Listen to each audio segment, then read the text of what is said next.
Hello.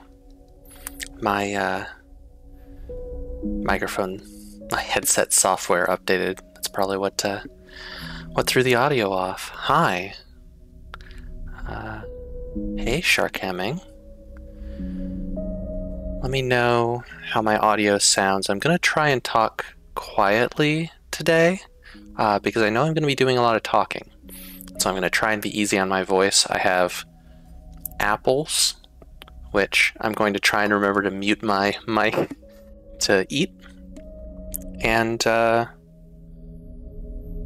think I'm set. Hi, I'm Gregory Avery Weir, and this is Future Proof Plays. Avery MD is in chat is Melissa, my partner at Future Proof Games.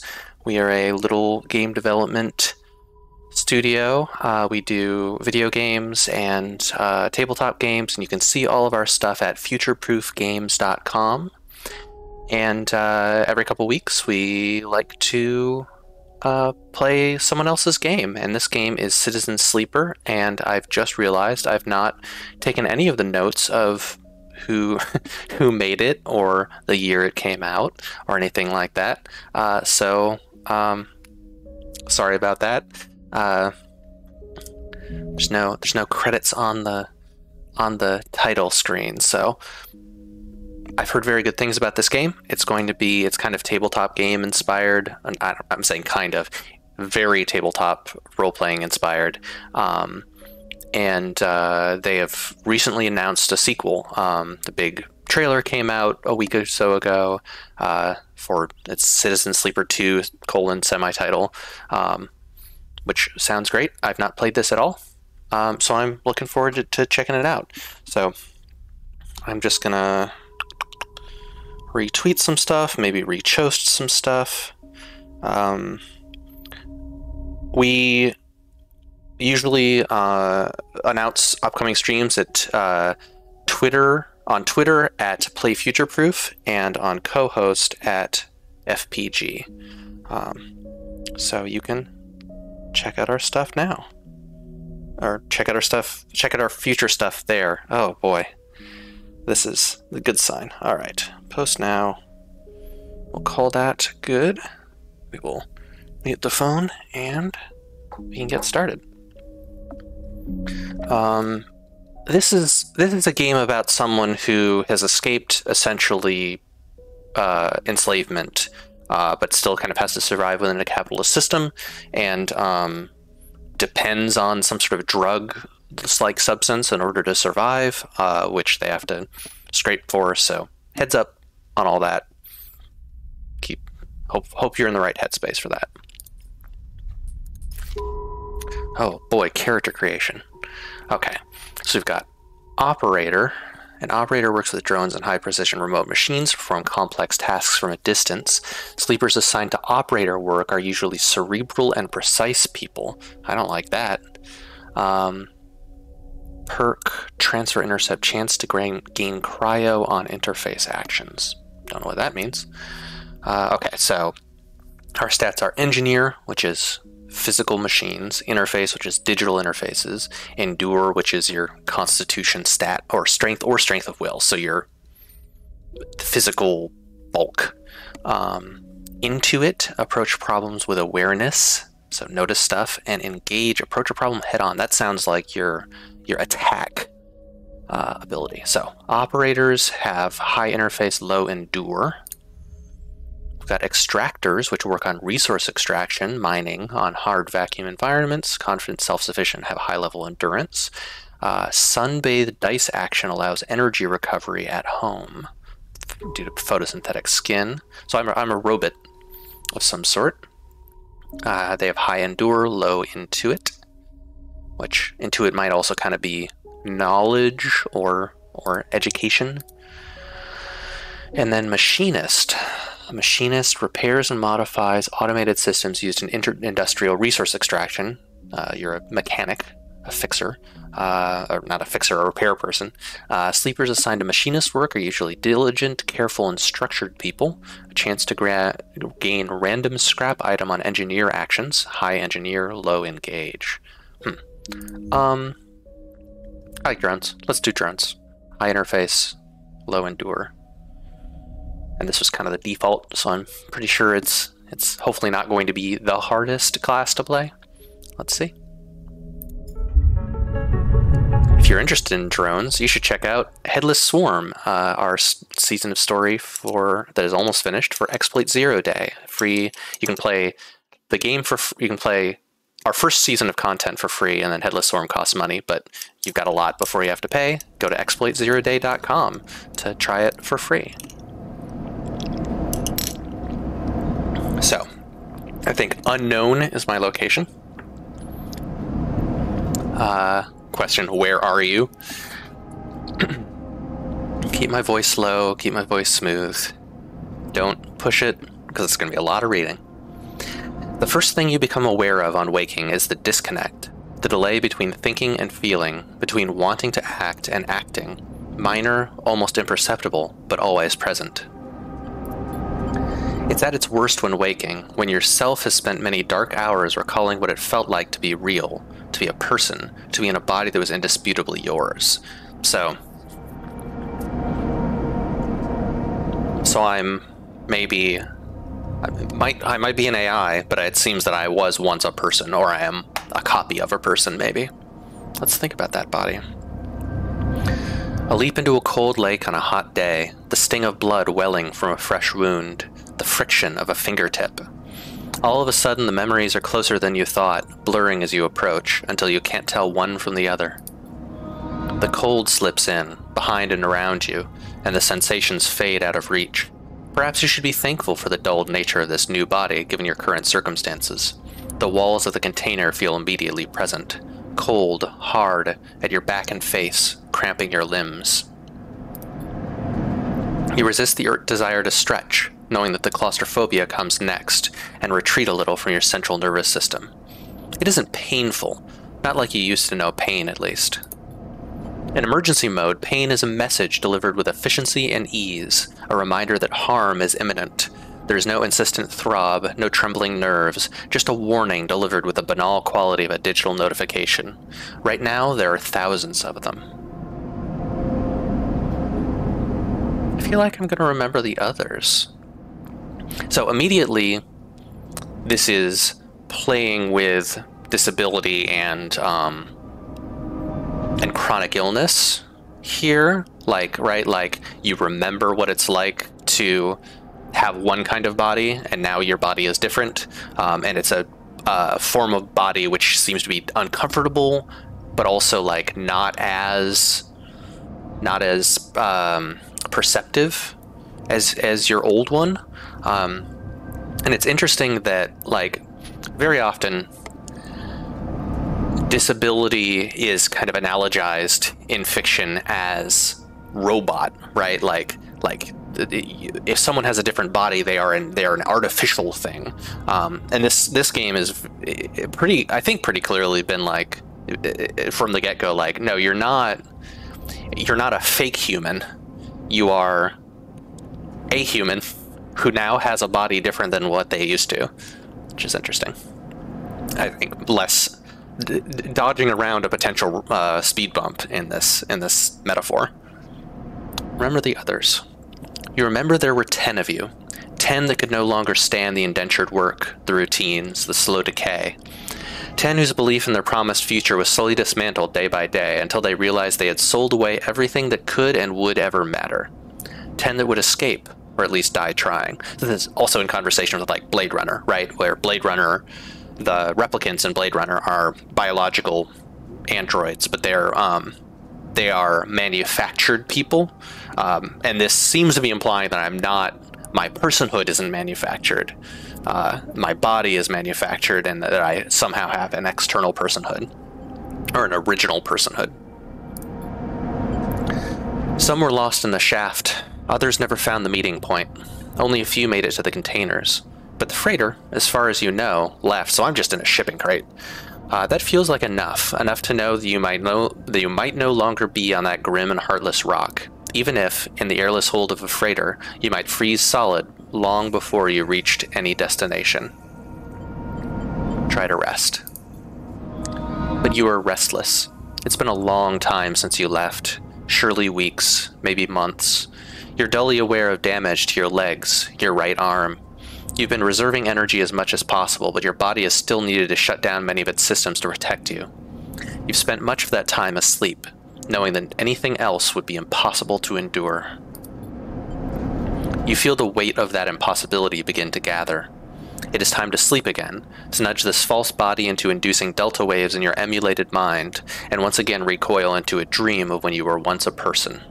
This writing's real sharp. I think often I play a lot of games where the writing is just great and serviceable. This game is like, this is a game about reading, and so our text is going to be real good. I mean, it's a little purple, a little flowery, which I do not mind at all. I like it. It is economical, despite the very, very intense dramatic quality to it. Time passes, the cold creeps further in. You feel something. Warmth.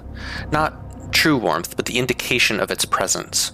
Your joints release from their rigor.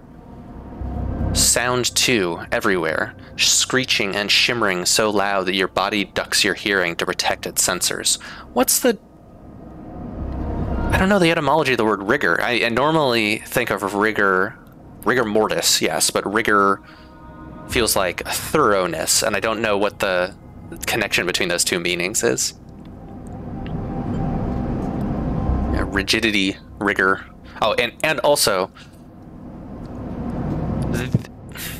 I get strong Friends at the Table vibes from this. Friends at the Table is a actual play podcast where they play, among other things, a lot of sci-fi and cyberpunk games that ask questions about what it means to be mechanical, what it means to be manufactured, what it means to be a person. You have a lot of clocks that they use, and you will see clocks show up as a mechanical technique, a rules element that you'll see in this game. And rigor is an important word in Friends at the Table. There is a being called Rigor who is not good. So, interesting. Then light. White as the cold, softer and softer, until in a haze of dirty yellow a figure appears. You are out. Do I have... Yeah, so nothing. Nothing there. Oh, hello.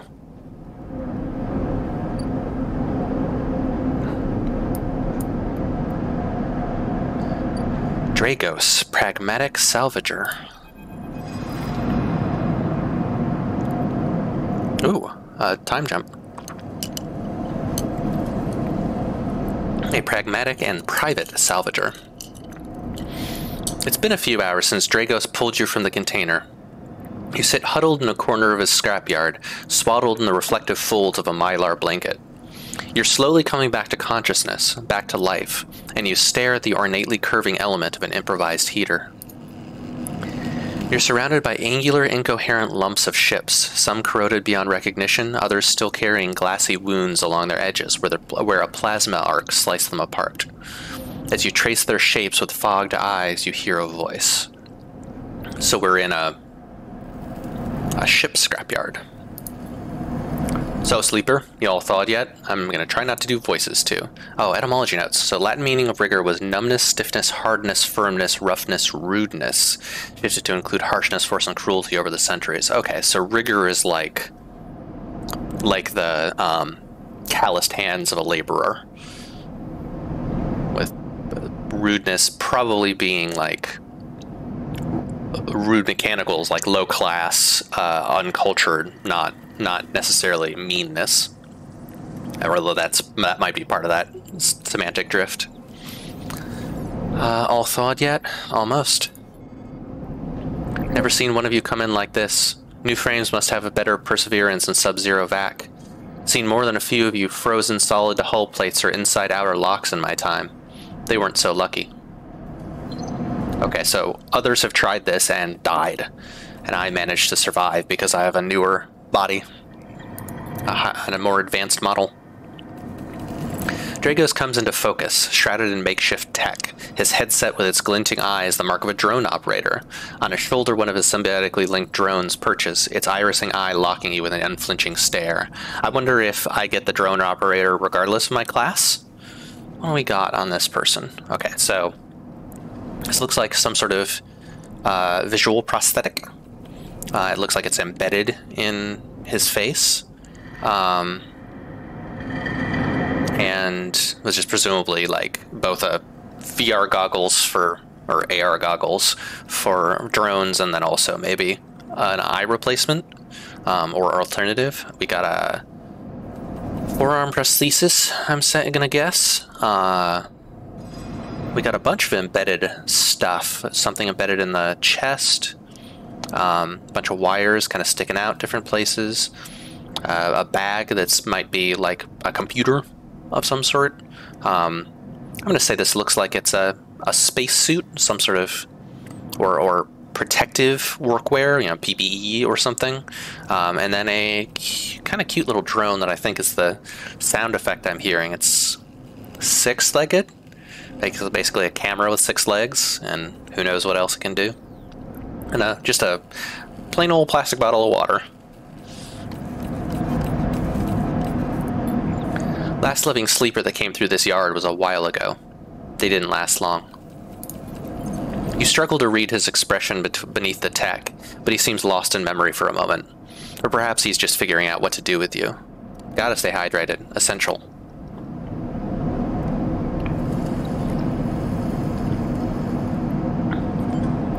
What happened to them? He ignores your question. I won't ask what led you to do it, to sell yourself to a corporation. And I suppose you know you can't go back. Your old body, that's theirs now, and you are just software. A rogue emulation illegally possessing corporate property. It is funny, this came out very, very close to Hard Space Shipbreaker, which also is about a person who became essentially owned by a corporation and ends up in a ship salvage yard. There was apparently something in the air at the time.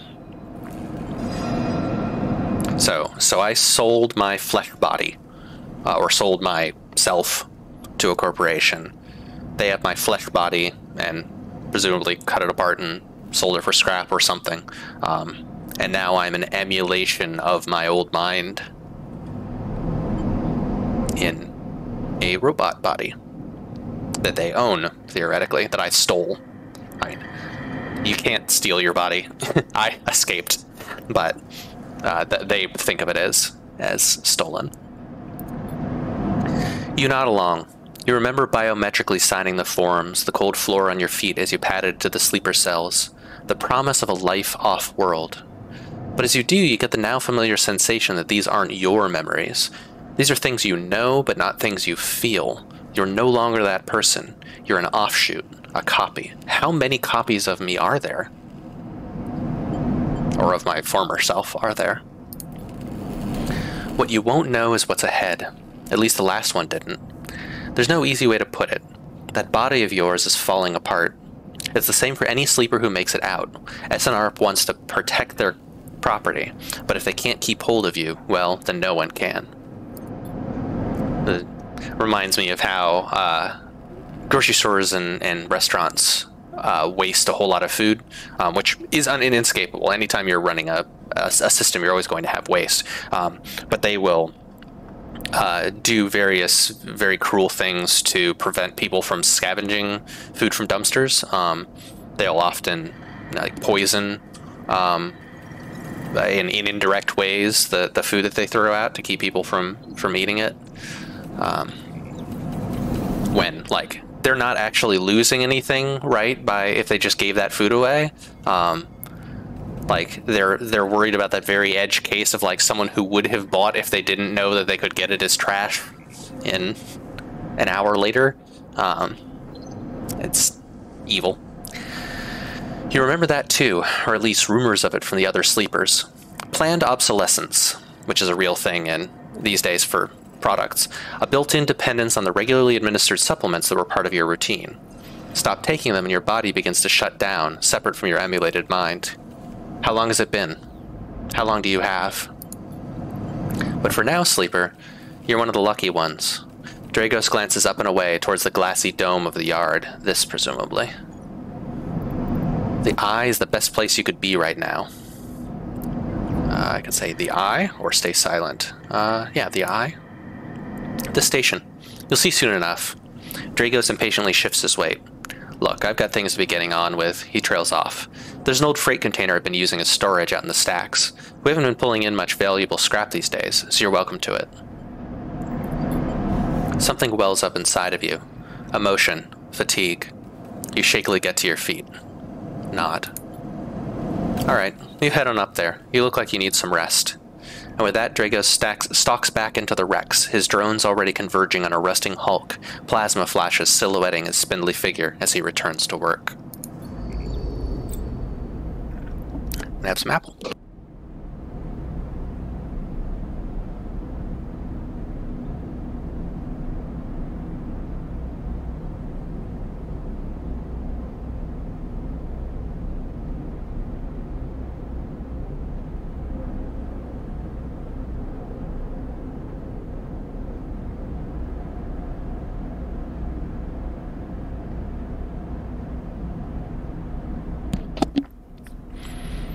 So, welcome to Erlin's Eye, where life runs in cycles. You do actions in cycles, go home to rest. It's a video game. It's I guess the sort of life sim sort of dating sim / visual novel approach. I'm going to be able to do a certain number of things each day / cycle, and then rest. Select locations by clicking on their icon. Okay, new character. Okay.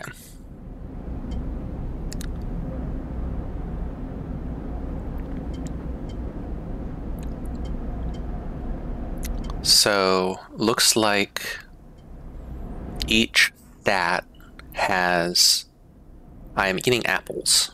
Or an apple, a very large apple. So each skill, each row on this chart is a skill, or a skill. And when I upgrade it, the first upgrade costs 1 point to advance, and probably it's, yeah. So each step here is 1 upgrade point, 2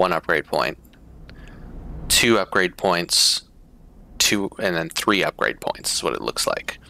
So it'll be more expensive to get advanced stuff.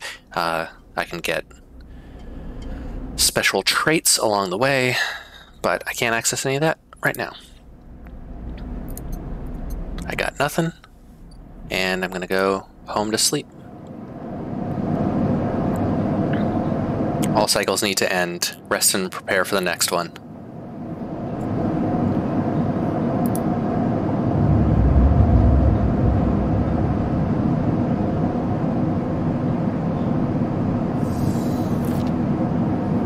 Container, 4 steel walls. You wait curled up in the corner of the container and begin slowly assembling the world around you. After all this time, you still find this body, the one you wake in now, strange and disjointed. Its message is readable but somehow wrong. You sit up, pulling the mylar blanket close against the cold. Here you are, on this ruined station, millions of miles from anyone you know. Are you still in the system? Did any of the others make it out? It's impossible to know. After all this, what matters? Escape, getting answers, building a life. I think building a life is what matters. Maybe you did get lucky, finding yourself here. Maybe here, on the edge of everything, there's a life for you to build. But before you can build anything, you'll need to learn to survive. Maybe if you can do that, you can make a life for yourself. Dragos has left a few comforts in the container. The mylar blanket, the bedroll you slept on, a canister of water, a makeshift electric stove, and some faded sachets of some desiccated powder. So I might be biological. I might not be mechanical, all robotic, because I seem to need food.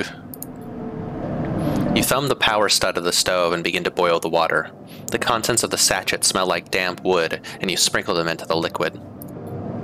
As the pungent smell washes over you, images from your restless sleep come back to you. A ring, like the station, but skeletal and ghostly. A web of threads pulling at your skin. A constellation of bright polygonal shapes, like angular suns, burning into your mind. No idea what that is. There's something unpleasantly visceral about these images, and it is long after you finish drinking before they begin to fade. You tidy away the stove as best you can and try to gather enough energy to greet the day.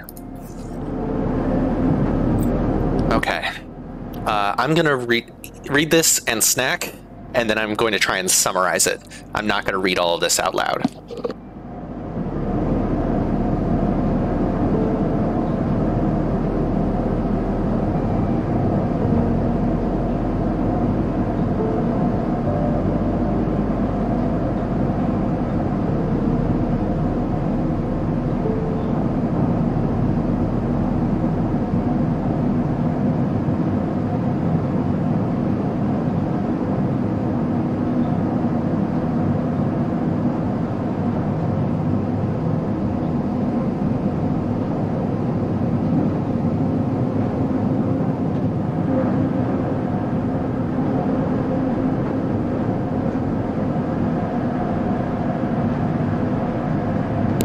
Okay, so we've got condition bar up here. This is my kind of my long-term health. This is when this goes away, I suffer a breakdown, which sounds like death, but maybe not permanent.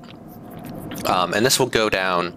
I'll lose one condition every cycle, every day, and somehow I will eventually be able to increase my condition. Each cycle I roll action dice, and it looks like, so these are my, it looks like each action could use up one or more dice. I got 4 because my condition is just above the border of the 4th die. It looks like I've got a 1, a 5, a 6, and a 4. Which looks to me, I'm going to guess by this coloration, that this is, what's the system? Forged in the Dark style, where 5s and 6s are full successes, 3s and 4s are partial successes, 1s and 2s are failures. And once I've used up my dice, I need to rest and end the cycle. And then this at the bottom is my energy, refilled by food, depletes by 2 seconds a cycle, and if it becomes empty, I'm starving, and when you starve and lose energy, you lose condition, and your condition rate depletes double. So, we need to find food. That's probably my top priority is food, and I can worry about condition later.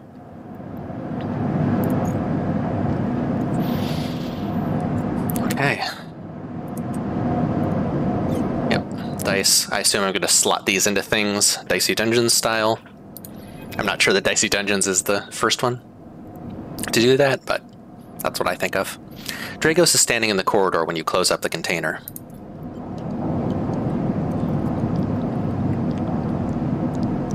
He's still wearing his headset, and in the harsh light of the corridor you realize it is implanted.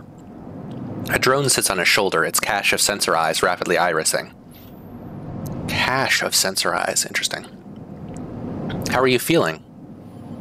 Not good. The drone chirps. Dragos nods. You notice that beneath the operator's rig, his skin is marked by burns and blotches. I know the container isn't much, but it'll keep you safe. He pauses. So, I'm not going to chit-chat too long. You well enough to work? Work? Look, I'll be honest with you, Sleeper. I didn't pull you out of that container out of the goodness of my heart. He looks away. At the yard, it's simple stuff. We hack these old hulls down, sell them off to the shipyards or the bright market dealers for cryo. Occasionally we pull out some tech, something with a bit more value, but most of what comes in is scrap. It's hard to find good hands here, but I figure as a sleeper you'll be used to the manual labor. And obviously I'll slip you a few chits of commission based on what you turn up. Chits? These. He pulls out a handful of small metal bars. Air-walled cryo, isolated from the market. It's what we use for trade out here. He stuffs them back in a pocket. So, this is interesting because air-walled is like a computer security term, or presumably a computer security term. We don't use exactly that term, but it sounds like it's a piece of code Oh, I know what's going on. It sounds like it's a piece of code that's not connected to anything that you could, plug in. It's basically a, I'm going to say memory stick. I got teased just yesterday for saying it's like a memory stick, as if that's a useful metaphor for our modern world. It's like a thumb drive, or that's also not a great metaphor. You know what I mean? It's like a Switch cartridge. And cryo, you would think is like a coolant, a refrigerant, but I think useful for about 50 of us. I mean, useful for those of us above 50. I think that cryo is playing on ice, which is a cyberpunk term for like security software. So I'm going to guess that this is like valuable data on the bars. He shuffles his feet nervously. Look, I wouldn't usually do this. In my opinion, you'd be best suited moving on as quick as you can, and sleepers, well, useful for the 50 of us who bought memory sticks. There's a reason they don't exist anymore. SD card, fine. Excuse me. Sleepers, well, jazz drive. Jazz drives did not sell better than memory sticks. Couldn't plug a jazz drive into a camera. But things being the way that they are for me at the yard, he pauses. I need the help. Why? Things are a little tight, that's all. I owe a little cryo to a client here or there. He pauses, thinking of something else to add. Look, just come down to the yard when you're feeling fresher. There's plenty to do. Will do. He nods distractedly and turns and walks away, the drone hopping along ahead of him. See you later, he calls back. Looks like it's time to get to work. Strong tutorial vibes. Dragos' yard. Alright, another reading and snacking time.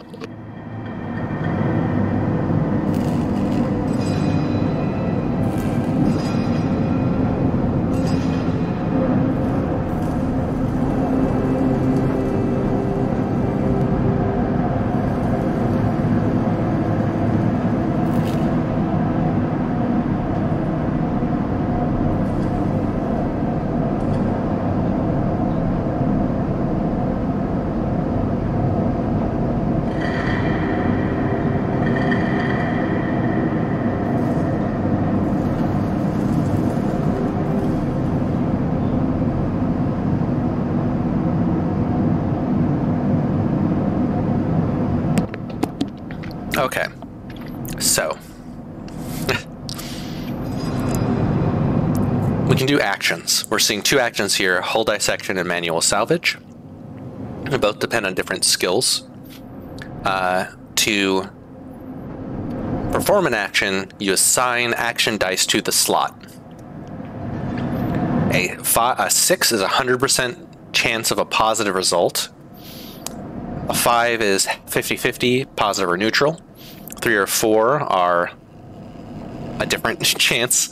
And then I can't get a positive result from a 1 or a 2, but I have a chance of getting a neutral result. I don't yet know what risky and safe mean, but I bet I'll find out on the next screen. Okay, so actions are either repeatable or critical, single use. Risk is, okay, so risky is negative, means I lose cryo or energy, which are sort of soft meters I have, and danger means that on a negative outcome, I lose condition, which is more permanent. Oh, this is a modifier. I thought this was tracking my current stat, but no, this is...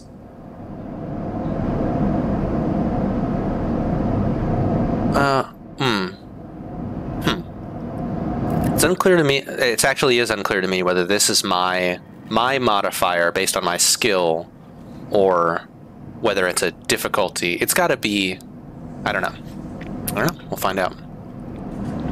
But it modifies the action dice. Alright, I think let's see, can I see my character? I have to go here to see my character. Okay, so my engineer is 0, my endure is -1. Okay, I'm gonna guess that this is my modifier. So,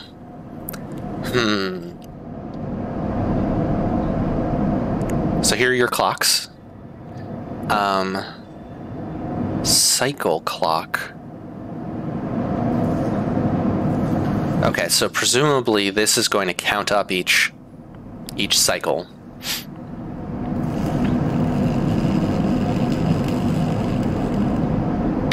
And if I bet if this fills, if a debt called in fills before back in business, then something bad will happen.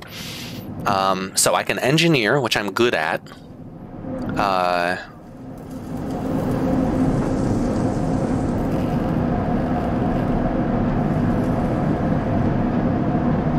Boy, I just read that help, and I don't remember the probabilities.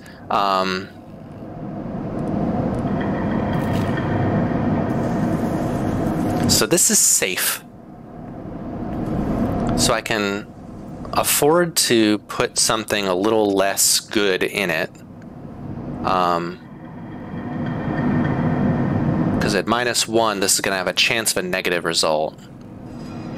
I don't know if I have to put both in. I'm going to go for a sure thing. Oh, 100% positive. Okay, so it'll tell me. Okay, so I can guarantee success here. I might lose some stuff here.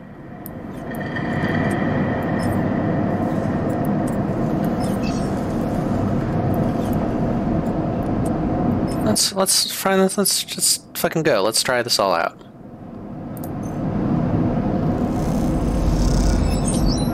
Okay. Positive action. Actions increase. Actions progress clocks. Blah blah blah. Filling a clock means something good or bad is going to happen. Okay. Debt called in ticks itself once a cycle, which is one day, not one action. Excuse me.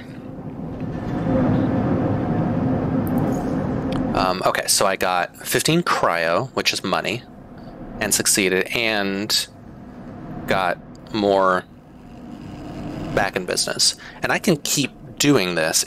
This is risky, but I can keep doing it. So that's a guaranteed success. So it feels like I should do as much of the risky one as I can and then dump the rest in manual salvage. Let's try that. Let's just see how that goes. Drives. Drives are objectives. You can track drives, and any track drive will place a yellow marker in location that will help. Access your drive via the arrow on the top left, so find a doctor. You can explore, track a drive to help you survive, look for food to keep your energy up, I do need that. Fill clocks to progress stories and find new opportunities, and end cycle when you're out of dice. Okay. Hey Cyber Girl, that's going alright. I've not played this before, so I'm still figuring out how it works, but I'm enjoying it, slowly dying, and in the game. So, okay. So I've gotten some cryo.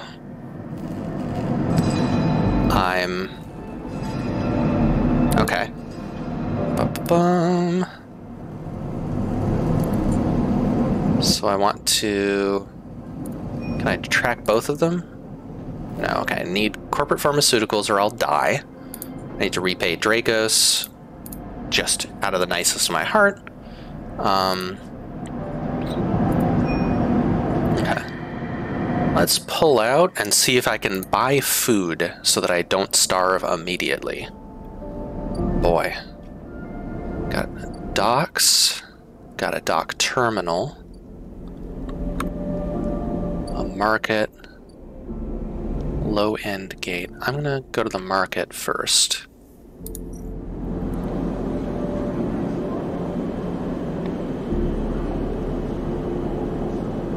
So this is dangerous. Oh boy, okay.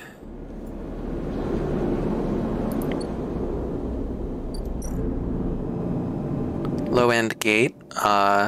Okay, so to get through this gate to low-end, I have to pay 60 cryo, and I have 30 cryo.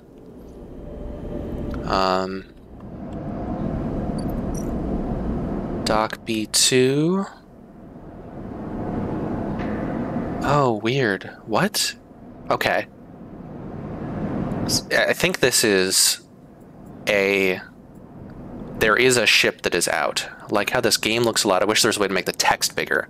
Yes, I can see how... I can read this just barely. Got an eye appointment on Monday. Maybe I'll be able to read it better soon.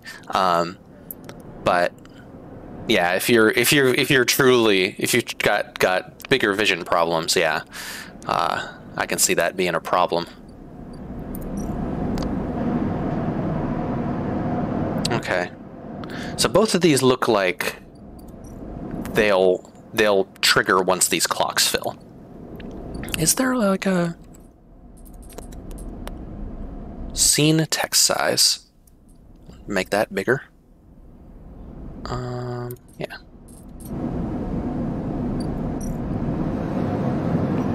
But that doesn't seem to affect these panels. Oh, okay, I can steal security plans, or I can explore the rotunda. And if I succeed, I'm going to increase Dock Watcher. If I fail, I'll end up on a watch list. Oh, that's not how to do it. Right click, okay. Oh, this is the, damn it, it's not escape to get out, it's right click. I wish I could click and drag to move also. Shipyard.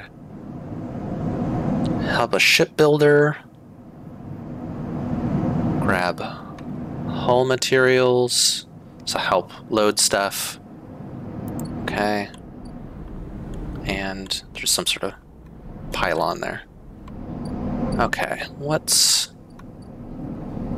I need food.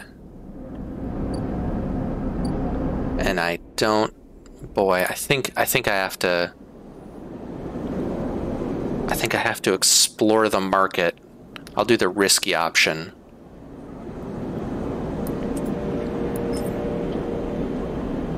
Let's try it out.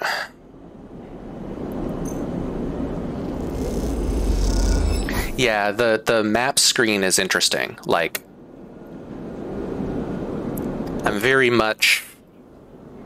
I'm just looking at a map. It's all weirdly sterile.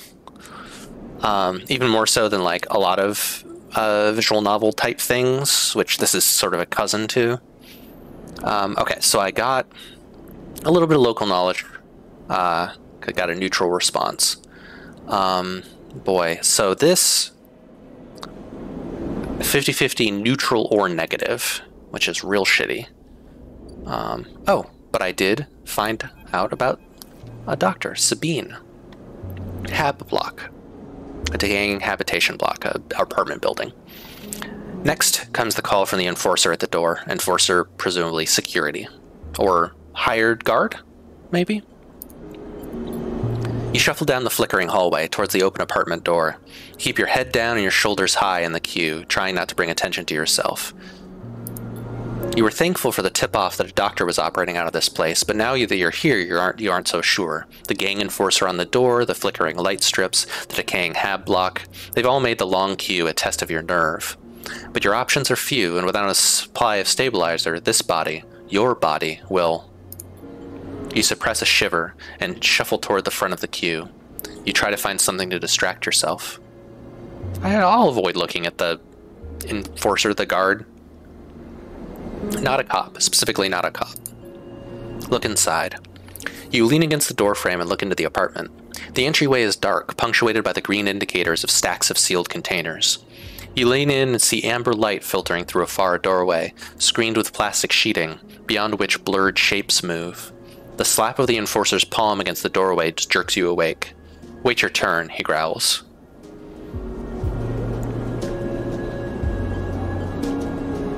So, I'm kind of waiting. The front room is just kind of storage.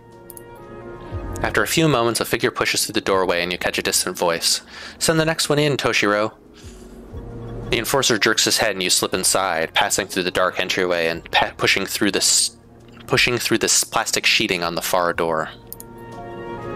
Plastic sheeting over a door is peak cyberpunk.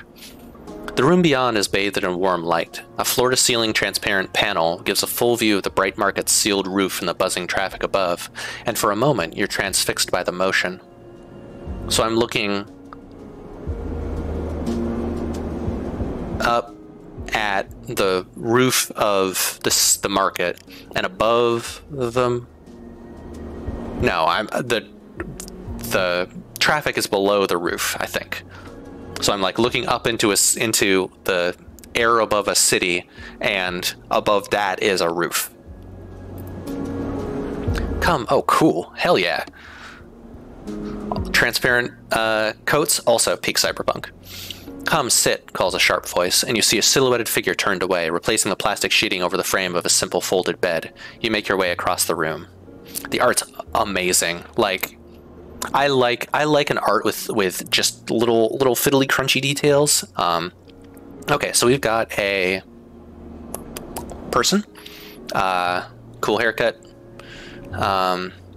wearing a poncho, I'd say, like it's unclear if this is hooded or just has a weird collar. I'm gonna say that's a hood that, like, you'd pull it up. All by Junk Gallery is the artist. Awesome, thank you. It looks like this will kind of pull up and be a hood that, like, has a high collar and then a low visor that maybe you can just see through, or maybe you look through the gap. We got just a bunch of bags and stuff, tubes and so on, kind of a utility belt thing. This looks like a flight harness, like it's all strapped on like a pilot's, like modern day pilot harnesses are, with maybe like a bandolier of injectors, I'm gonna say, of like hypodermic needles or the equivalent. Again, this is feeling like a spacesuit, hazmat suit thing that everyone's wearing. And then a doctor's bag, presumably with some sort of fluid, IV, and a bunch of stuff kind of spilling out of it. No visible prosthetics that I'm seeing. The figure turns, and as they do, you see an expression of confusion flash across their their features. Wow. They open their mouth as if to speak. They blink, and then quickly regain their composure. Please sit. They gesture to the bed, then turn to an open case of tools on the table. You sit. Sabine turns, a compact diagnostic scanner of some kind in their hand. They hold it to their eye.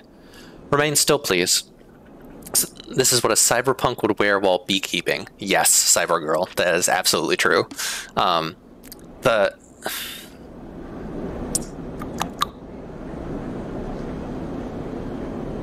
There's an interesting narrative thing that you can do, which is, does the narrator automatically know the gender of everyone they're talking to or not?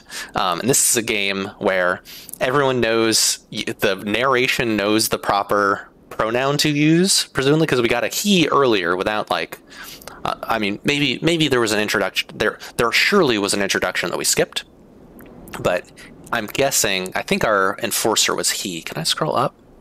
I can. Yep, yeah, our enforcer was he, and we definitely did not get an introduction. So our narrator knows what pronouns to use, even though our character has no way of knowing, which is interesting.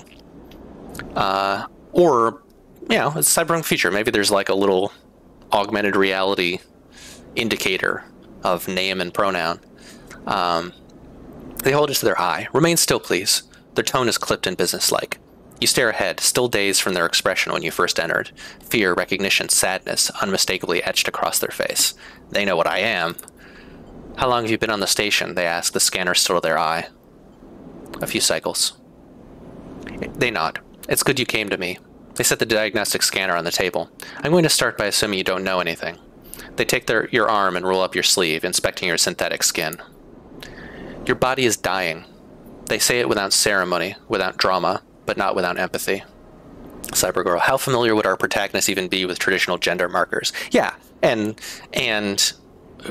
now, are the gender markers the same as they are in our present day? There's if folks haven't read it, the Ancillary Justice, the series is called something else, but Ancillary Justice is the first book in it, and the first 3 books all have ancillary in their names.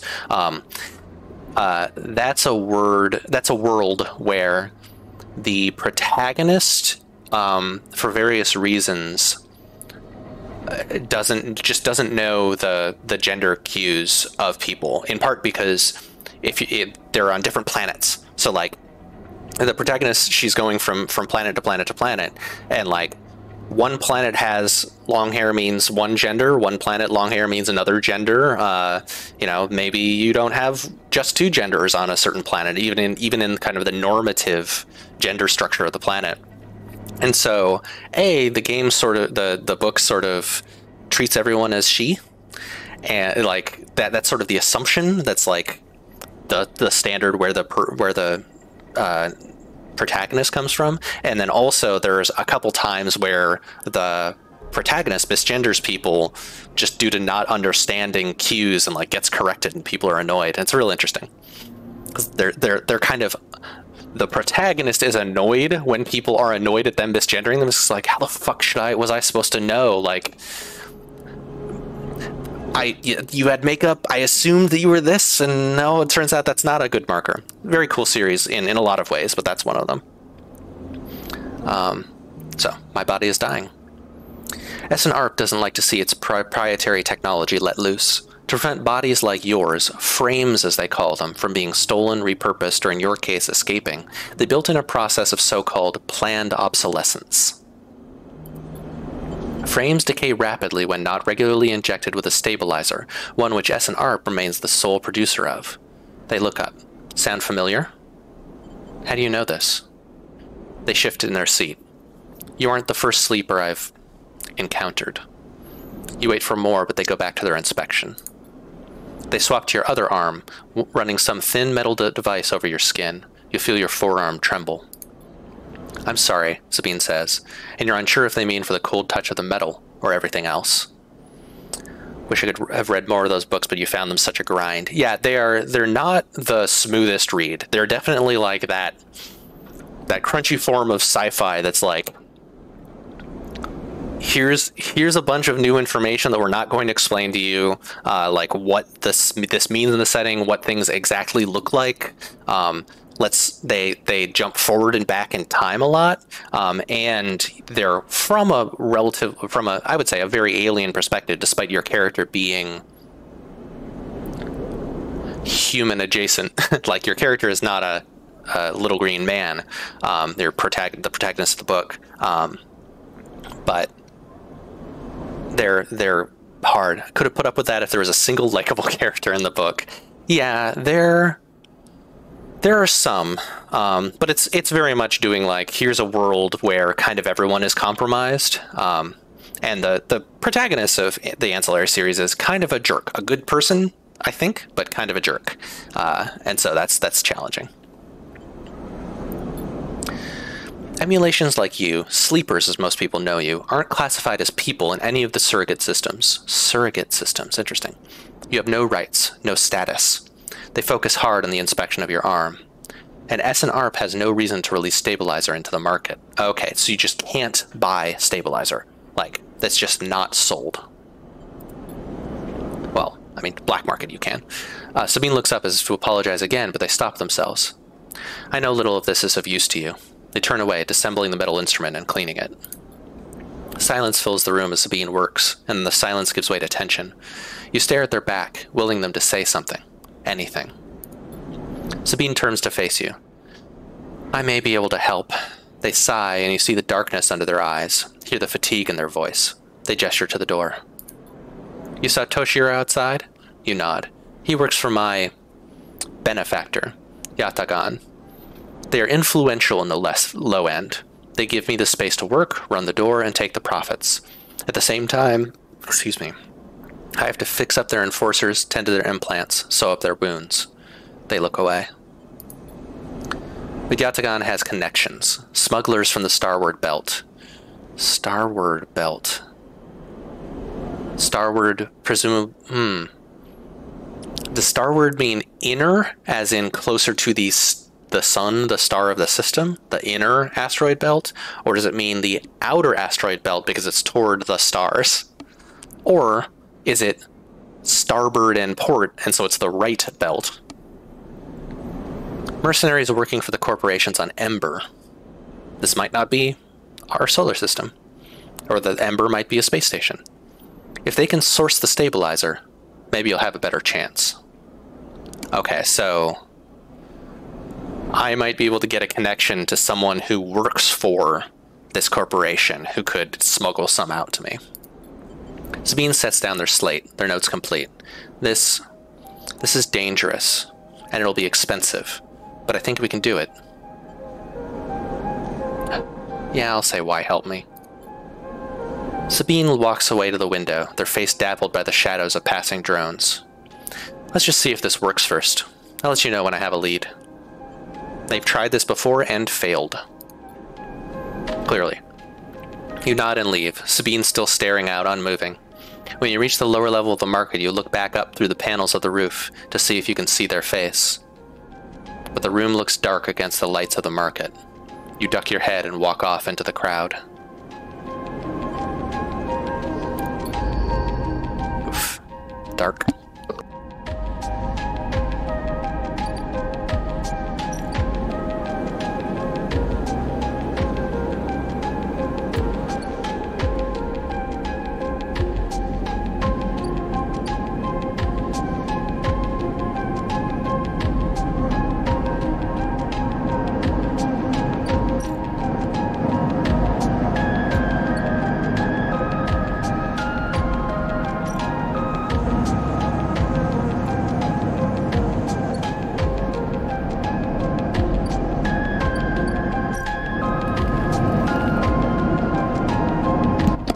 So, one option I could have right now is to not use my 1 die and just go home and sleep. I have a feeling that playing conservatively isn't going to be a good way to play this game. I think that I'm going to dump it in this safe action. And worst case, since it's safe, I don't actually lose much. Probably. We'll see. I'm gonna fail, I'm gonna fail. Nope. Did fine. Plus 10 cryo. Back in business has gone up.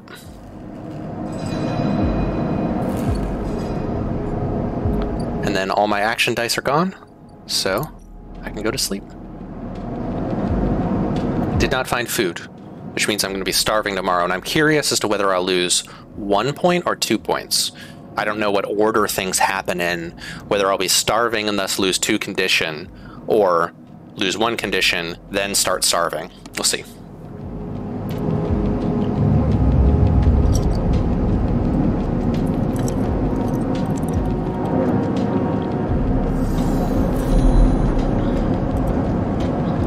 Oh, weird.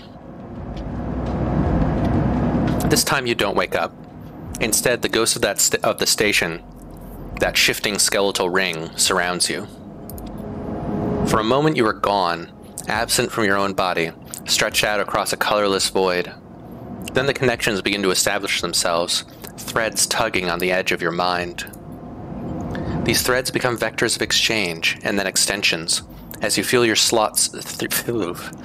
I'm going to be mixing up words. As you feel your thoughts slipping away down them, dissolving into the millions of distributed nodes they connect to. You see the station. No, you feel the station, like a web of texture in a smooth black liquid. Touch it. You find a point in the station, and you connect to it, pulse through it, follow loops and paths under and around it. You touch more points than you have fingers, and then you try, in a moment of impulsiveness, to connect them. The flow passes through you so rapidly that you feel yourself being carried with it, splitting and separating, eddying and gathering. As you do, things occur to you, things that you can't possibly know. You reach out, try to grasp them, try to touch them too. There are enough choices in this game. I don't think I'm going to pause to ask to pull chat for all of them. Feel free to let me know if there's like something you'd like to see me do or something like that. Can't guarantee I'll do it, but there definitely, if I'm like just kind of looking at the map trying to figure out what to do, I'm open to suggestions. If it becomes too backseaty, I'll let you know. You notice a tugging feeling, pulling at you insistently, as if it were a small child. Somehow it's pulling in 2 directions at once. You look down. So I'm streaming / connecting my emulated mind to the network of the station, all of a sudden everything shuts off. You come back trembling into this unfamiliar body, both yours and not yours, all at once. You find yourself standing in the container, eyes now open to the dark steel walls. You feel a change within you, a shift. Huh. So presumably I was not standing when I went to sleep. You close your eyes for a second, and you feel it waiting there, the station splayed out across your mind, a storm of connective nodes waiting to be explored, and then it's gone. Alright, so I'm fading. Because I lost this point of condition, I now only have 3 dice to work with. Which, I got decent rolls. I've got 6, 5, and 3. But I am starving. Do I have a new drive? I don't. But survive is just a wait, so I might as well repay Dragos. Something I'm trying to figure out. I'm pretty clearly a robot. Like, I don't know that even in this world where, like, where people have a lot of prosthetics generally, I think that people can look at me and be like, oh, you're a sleeper.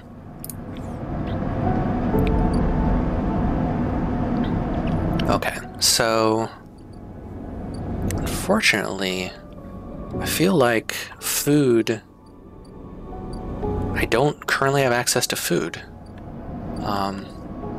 So that's a bummer.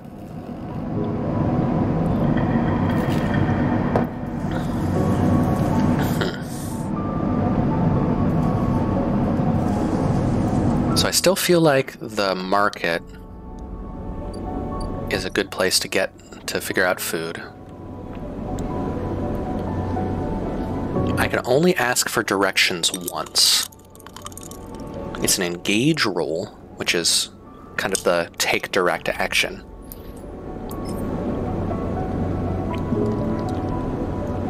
I'm going to do it.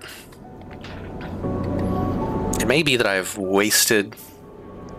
It may be that it will give me 3 points or something, but I'm going to do it. 'Cause I need food. You end up at a... yeah, plus. So I could have just done that and not spent a die on that, but that's fine. You end up at a drink stall, debating the finer points of the Solheim collapse. You try to remember all the tips your companions offer you. Okay. Oh, a street food vendor. Thank goodness. An Ort exchange. Oh, okay. And now the main market node is just gone. Hardware exchange.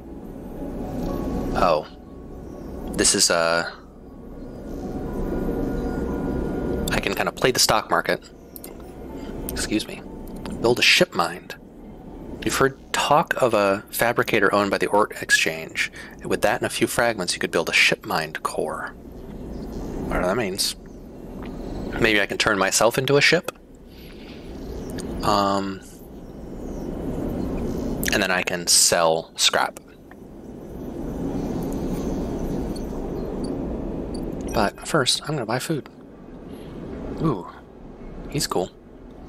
All right, let's read. I'm going to read Amphas's description, and then we're going to investigate his character art. Amphas is busy, his broad face uplit by the makeshift gas burner in front of him. With precise, delicate movements, he lays thick chunks of marinated fungus into a dented wok, his other hand idly tossing a metal bowl of sliced vegetables and some red-flecked dressing. The smell is incredible. Okay. So we've got a wok with almost a key ring of knife and maybe cooking chopsticks there. Big dude, big strong dude. Some sort of circular markings all over. I don't know if those are tattoos or scars of some sort. I'm not sure. Got one big glove, one big like arm warmer, because it's not just fingerless. It doesn't even have finger separations. And same sort of flight suit look. We got I'm not exactly sure what's happening here. Like the arms of the flight suit are tied up in front. And then we've got, I'm going to guess, cooking fuel here. Looks like a little propane canister. Your water. Hydration is important.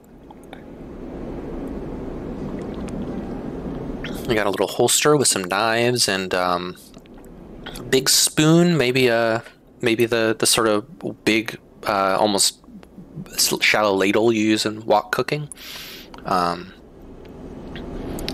We got, yeah, this layered look. Like, I think there is cyberpunk that's slick, right? You got The Matrix, you've got Johnny Mnemonic, where it's like, there are the corpos, the high, I mean, not all cyberpunk has corpos, but like, people who are trying to access high class stuff look very sleek. Or like, you know, your street samurai sort, like, would like have everything have a place, but like the low class people who actually work just are kind of piled with stuff, because cyberpunk, even though it's very like, oh, there's computers and internet and so on, there's also like technology is embodied. Like, you have one tool that does this, or you've got your cool cyber deck that is your computer thing, and everything's like hardware, and it matters what materials things are made out of. I concur. Okay, so we've got like some sort of carrying harness slung over a shoulder with more liquids, maybe water. Got a little basket of, I'm gonna say, onions. That's my guess. Could be turnips or radishes up here, but they've got little ribs that makes me think onion. Although green, kind of a fuzzy, spiky green top, I wouldn't expect from an onion. Not in that way, but maybe it's been trimmed unevenly. Like if you took a red like niggy style, or not niggy style, but like spring onion style, that has like a red bulb at the bottom and it had long green things, and you tore those off, maybe. And then we've got a big old plastic bin with mushrooms, some leafy stuff of at least 2 different kinds. Maybe that broccoli-like veggie that I can never remember the name of, that broccoli subs for in American Chinese food. I'm gonna guess some bottles of sauce. Oh no, I'm sorry. This is the side of like a plastic or foil packet of something. And then 2 like little plastic bins with, who knows, maybe these are the marinating mushrooms. I'm not sure what this is right here. I can't read that very well. Scars. Shaven, but maybe with some stubble. Kind of suspicious look. Oh, and underneath the hat is a do-rag to keep hair out of food. An imposing street food vendor. A mask? Yeah, it does look kind of like a breathing mask shark hemming, or shark herning. Yeah, but it looks like there's a lightning design on one of what I would think would be the filters. I don't know. You watch as he fulfills a set of orders, heaping the fungus with the bright salad and depositing in plastic trays. Okay, so we've got like a little probably peppery, like chili salad of sliced vegetables with cooked fungus. So like a steak salad, basically. Like his leggings, Cybergirl says. Like maybe they're from a flight suit, or maybe he has to wade into a space bog to pick these onions. Yeah, all of the clothing looks like it's, you know, spacer clothing, astronaut clothing that people just keep wearing. Maybe with the idea that like a section of the station can lose pressure at any time. So like when you hear the alarm, you've got like 2 minutes to put your pressure suit on or you'll die. And yeah, these like big padded things that they do absolutely evoke like there is definitely, despite this not actually being overalls, this is like apron slash overall slash something going on. Yeah, station fashion, even if you don't work in space stuff. Personally, I assume that on a space station, it's relatively cheap to get clothes that are space clothes, and maybe a little harder to get, like, Bermuda shorts. Oh, these are patched with tape right there. A stack of chits rattles in his apron pocket, so he's wearing an apron underneath his flight suit. And maybe nothing underneath the apron. Rattles in his apron pocket as customers file past the burner, handing over payment. I'll watch. Despite the queue, Emphas doesn't rush. He dresses each portion individually, squeezing precise slugs of liquid from an assortment of bottles into the bowl of torn leaves and bright slices, before tossing them loosely together. Occasionally a waiting customer might mutter something about efficiency, but Emphas remains steady in his process. Boyfriend material, honestly. After a while, the queue fades back into the crowd, and Emphas sits down his metal bowl and he looks up across the burner to see you, watching him. I can feel your eyes burning a hole in my bowl. Free sample? Yeah, I'll take a free sample. Yeah, slugs of liquid. A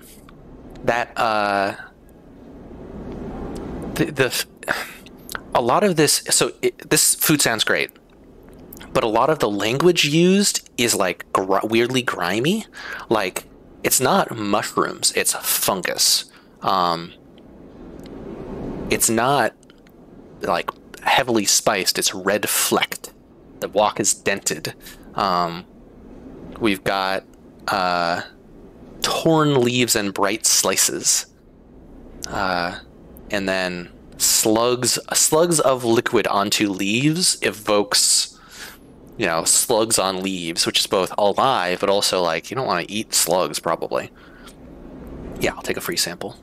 He gestures neatly. Come over. The smell is almost unbearably strong as he cooks, the earthiness of the fungus laced with something so spicy that the smoke makes your eyes water. The heat from the burner is like a bonfire, and your skin hardens in its glare. Oh, makes you think of bullets. Yeah, slugs of liquid being like, his cooking is like firing bullets into the food. I see that reading. That's good. I mean, I described this tool pouch as a holster. So, yeah, I get that. Oh, I missed the additional fuel on the back of his belt. I know you sleepers, Emphas says while he cooks, his voice deep but clear. A hard life, a lot of stories. He glances up from beneath his cap with piercing eyes. I know. Tell him a story. Begin to tell him about your journey to the eye, and he nods as he cooks, his eyes never leaving his work. You tell him of the confusion, the pain, but also the sense of possibility and its sudden arrival. You tell him of the cold and dark of the container and the endless cycles spent within it. Now it seems, you tell him, like some dream that you once had but can never forget. You tell him that the eye excites you and scares you, and you're unsure where to walk, where to look, what to do. Eventually you tail off, running out of words. He places a plastic tray of steaming fungus in your hand. Next time we can talk some more, he smiles, but next time, you pay. He slams a heavy hand against a button on the burner's side and it shuts off. The roar of the flame and its impressive heat fades. Next time then, sleeper. He waves you away and begins to oil the wok. Before you turn back to the alley, you notice the geometric patterns of circular scars across his forearms, each surrounded with a constellation of glinting pin marks. Okay, so these are injection scars, or something like that. You walk away, and as you do, you take a bite of the rich, spicy, delicately sweet fungus. Your taste sensors light up like a fusion reactor. You'll be back. The food, yes, very hot. Hey, I can never remember. Xana, thank you. Banana, Xana. Hey, Xana. Thank you for the reminder. Yeah, the food described in these violent terms, despite, like, dude's not violent at all. But like, I don't know, he cooks like he's going to war. Interesting. I mean, not that a fusion reactor is violent, you know what I mean. Like, it's powerful. Oh, thank goodness. No longer starving. What's my new drive? Is it eat more of that fucking food? Get to know Emphis. Sure, yeah. I'll get to know Emphis. Emphis loves two things, stories and food. Maybe you supply him with both, you can hear his story. Alright, so I've got enough food to keep surviving. Doc's waiting. Or I am waiting on the dock to find a source. How much will food cost? Excuse me. Okay, 15 cryo will get me food, and there I got 3 energy out of that food, so maybe 3 is what I get. Oh, Emphasis Spice Fungus is one of the few things potent enough to stimulate your limited taste sensors. It's incredible stuff. So I've got like an anosmia, whatever this is the term for when you don't taste things particularly strongly. Okay, I think I am going to nose blind, tongue blind. Yeah, I mean, but it's not blindness, or it's not total blindness, right? It's limited, it's muted, so it's like poor vision. They didn't build you to enjoy your food. Yeah.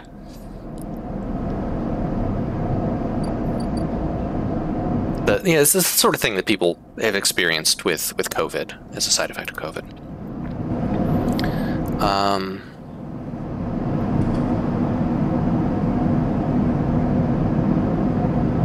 All right, so I am feeling like I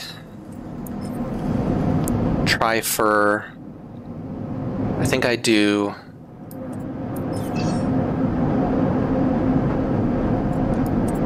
Yeah, I think I'm going to do the whole dissection with my good die, and then maybe manual salvage with my poor die.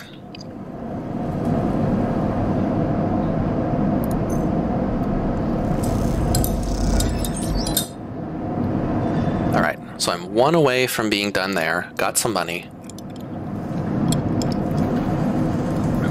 Let's get him back in business. I forget if a negative result on this will lose me stuff. I feel like with safe, negative is no progress, risky, negative is somewhat bad, and then dangerous is negative hurts my condition or something long term, and neutral ruins temporary stuff. Let's try this. Fingers crossed. Negative outcome. +5 cryo. So I still made money from that, even though it was negative. You ache from hammering away at the scrap, and most of it crumbles into worthless rust. You call it a day early before you injure yourself. Okay. I think that was a good day of work. And this is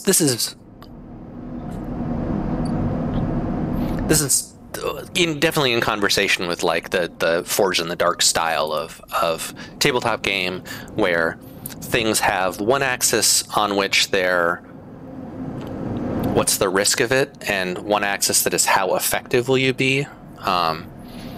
So like limited success, like Cybergirl says, is like even if you succeed you won't get as much.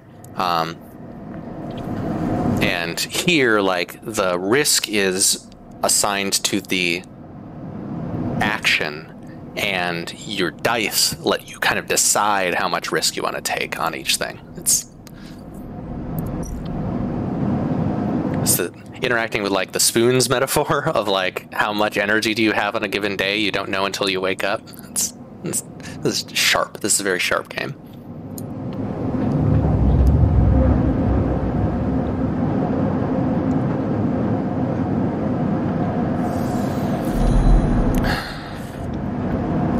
Again, the skeletal Cyber Girl says, yeah, or in terms of like Apocalypse World 2, the idea of mixed success via full hit. Yeah. It's doing all of those like post powered by the apocalypse approaches of like kind of getting away from the simulationist approach of D&D, say, and saying like it's most interesting where like you get a partial success, partial failure, where you get something you want and something that's dramatically interesting. And then I think where Forge in the Dark takes things is the idea of splitting difficulty in two ways. Splitting difficulty, instead of just being like, how hard is it? There's a question of like, how much are you going to get out of it? And what's the possible consequences of failure? Which Future Proof Games has a tabletop role-playing game that folks should check out if they're interested. It's called Rosette Diceless. If you want to hear it played, you can go to tabletop.garden and listen to our actual play podcast, or my actual play podcast with other people. The Great Molasses Flood campaign uses Rosette Diceless, and we have a very different approach to conflict resolution, I think. But I think we're still very interested in like failure being interesting, success. Sure, of course, success is interesting. You want to do a thing, you get to do the thing you wanted to do, but also ways of making like when you roll bad, and Rosette Diceless doesn't have rules, but when you fail at a challenge, still making it interesting and still having it drive the story forward instead of, again, like a old school D&D approach of just like, yeah, you just didn't do the thing and now the GM's going to do something else. More tightly coupling those narrative stakes, I think, is a good direction that the design space is going. Again, the skeletal ring of the station fills your mind. It sparkles with glittering lights, like stars reflected in a winter lake. It is clearer, crisper than before. The threads still pull, but you remain in place, flickering in the flow. Between the threads you see bright shapes, caches of shimmering light beneath transparent crystal forms. You follow the path of a thread across the ring, through these forms, then leap off into the void. You begin to understand. These are nodes and connections, a map of information, of communication. There are so many layers, so many loops that it seems almost impossible to parse. You begin to try. Focus on the threads or the nodes. I feel like I'm going to focus on the threads, on the connections. There are more threads than you can count. You choose one that passes nearby and approach it. As you inspect it, you understand why you instinctively chose the word thread when you first saw them. They are not single lines, but rough, fuzzy things woven from data strings of all kinds. The threads and nodes, passages and puzzle boxes. One leads to another. There's so much here, so many answers, so many questions. All you need to do is follow the paths and open the boxes. You look out across the ghost landscape of exchange and see an opportunity. I want to call out lovely shader work here. So to do this visual, right? We've got maybe the same 3D models that are used for the station elsewhere. But we've got one kind of outline shader that's going on that's just like drawing a line around areas of high contrast, or high depth contrast. And then we've got this like cloudy, translucent look that this might just be the depth buffer of the scene where as part of the process of rendering a 3D scene, you basically draw a picture that is white when things are close to the screen and black when things are the furthest possible away from the screen. That enables a bunch of other stuff. But yeah, it's maybe, using the depth buffer, and there's this cool like bleed at the edge, and then they've got the camera angle is just kind of twitching left and right, so you get the crawling aliased lines here where you can kind of see them. I don't know what resolution, what you can see in Twitch, but like for me there's this very sharp drifting of corners as angles are slightly changing, and lovely. And then the subtle kind of grid indicators, like footage from some NASA rover or something. And the fact that you can see this highway or something through it, or maybe it's hovering above, gorgeous.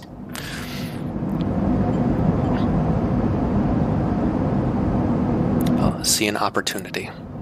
But then that insistent tugging again, pulling at you. You look down again and see two threads pulling in different directions, as if they were tied around you. Go for the first. The information superhighway? Absolutely. Big fan of Reboot as a kid. The Canadian 3D animated television show Reboot. That did a whole lot of representing computer concepts as parts of a city. The first thread leads out, away from the station, into the inky black. Someone out there is tracking you, hunting you, following the thread to you. They're in a ship, and the ship is approaching ever closer with each cycle. The second thread leads in, pulling deep into the station. Your gaze follows it, and this time you see something, a sphere shimmering above a strange angular body. A pulse shoots out from it, passing over you like a torch beam, testing you, tasting you. Good stuff. You open your eyes. Time is short. I now have a hunted clock.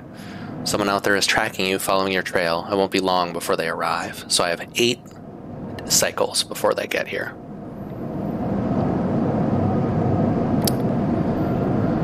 All right. Oh, I got 2 6s today. That's good.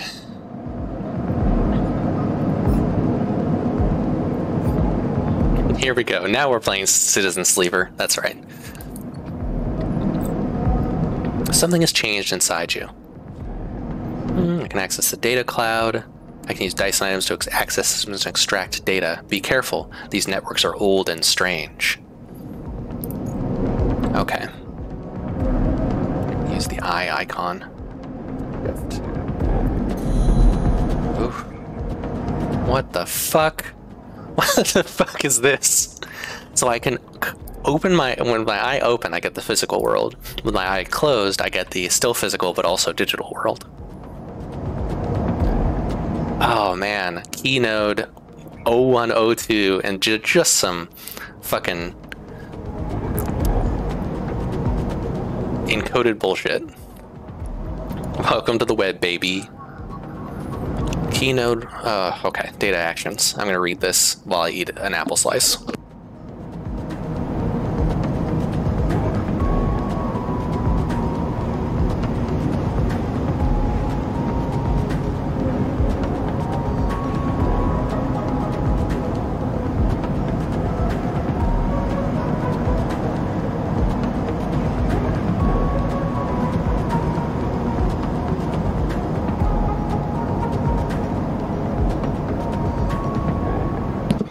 You don't like green apples, but you want one? These aren't green. These are red.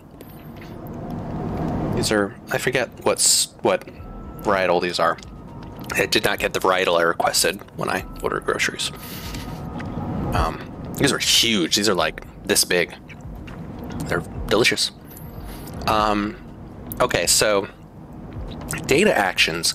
Instead of having a chance of success, I need a certain specific die, right? So in this case, interface, I have +1, so I need a 2 or a 3 in order to access it.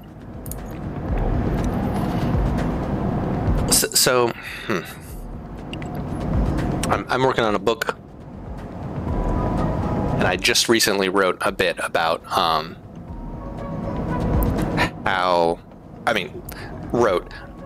I cited Greg Kostakyan. I cited this book, Uncertainty in Games, and the argument from this book is, this is my first public mention of the book. I have mentioned, I've at least alluded to it before. I'm getting ready to get out a proposal, or I guess I've already, anyway. Old Man Caustic, yes. This book is basically like, one of the things that's interesting about games is uncertainty. And one of the ways you can get that uncertainty is with randomness. You want the game to surprise you. You want unexpected outcomes from a game. And one of the ways you can get it is through randomness, where it's like you don't know if it'll be a success. I don't know that I can do Kastakyan's voice. I don't know what he sounds like. I've read a lot, but I don't know if I've listened to many lectures or talks or whatever. But you can also get uncertainty from not knowing what the result could be. Incredibly nasal, interesting, very very high head voice, and like not knowing what the result of a thing will be is also uncertainty, right? So like this, there's some randomness of, I don't know if I'm going, like, I might get a 2 or a 3 one day and I might not and just can't access it. But then also there's the, do I want to unlock this one or do I want to unlock, this one? Which, who the fuck knows what this is? 1,000 days ago was the last time this was accessed, and like these give no clue as to what they are. These are like just random. Let's open what's behind it. And then because my interface is high, I get 2 options instead of just 1 for each of these. Each of these that's appropriate, I guess. I need a Solheim cipher in order to unlock this, because there's a network of systems that have been untouched since the Solheim collapse. Don't know what that is. This one has a countermeasure, and these don't have any risk to them. Like, they're not saying, a Havenage member is broadcasting in the open network from here, leaving them open to data extraction. I don't know what that means. This node pulses faintly as it mines cryo at a glacial pace, abandoned by the hacker that repurposed it. So this will presumably get me cryo. I don't fucking know. Where were you when the Solheim collapsed? I do not know. I hadn't heard about it. Congratulations, or I'm sad. Yeah, let's open it.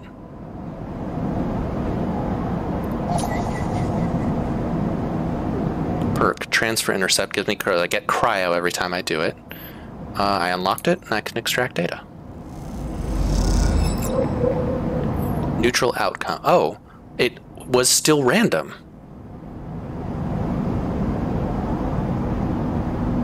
Huh. Or maybe it's always neutral? Yeah, I'm the drone character. Yeah. The drone operator character. Encrypted key. Stream of passwords able to unlock the station's aging mag locks. Okay, so presumably there will be things that will want me to slot in. This feels very problematic citation, but feels very Cultist Simulator in the sense of like you get things that slot into other things, and then those get you new things that have new slots and so on and so forth. Okay. Food. I'm gonna eat from Hunk over here.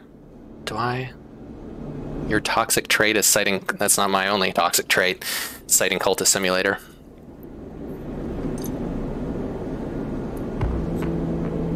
Okay, I don't need to. Do I need to drag that in? Yeah. Okay. Fungus fan is my clock.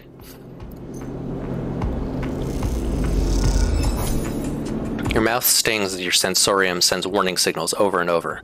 This is the good stuff. Yes, Lyssa's toxic trait is missing playing Cultist Simulator. That is true. Fortunately, folks have done things with that formula, or not that formula, but with some of the things that Cultist Simulator distilled out.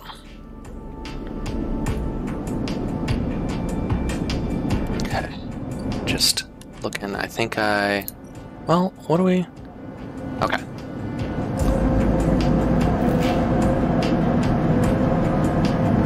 I'm gonna do one more hull dissection.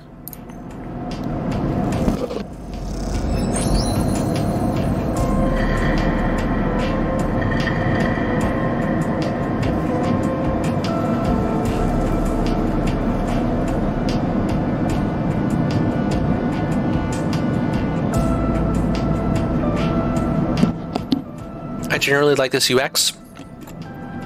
Like you said, wish that text could be larger. I also wish that I could look at a backlog of the things that pop up. Because sometimes, like that time, I got 3 different things, and I generally know what they would have been, but I'd like to be able to go, since I was munching, you know, what did I get? I don't know. Which, I don't know, it's thematically appropriate, but don't let theme get in the way of your accessibility. Okay, so back in business clock is full.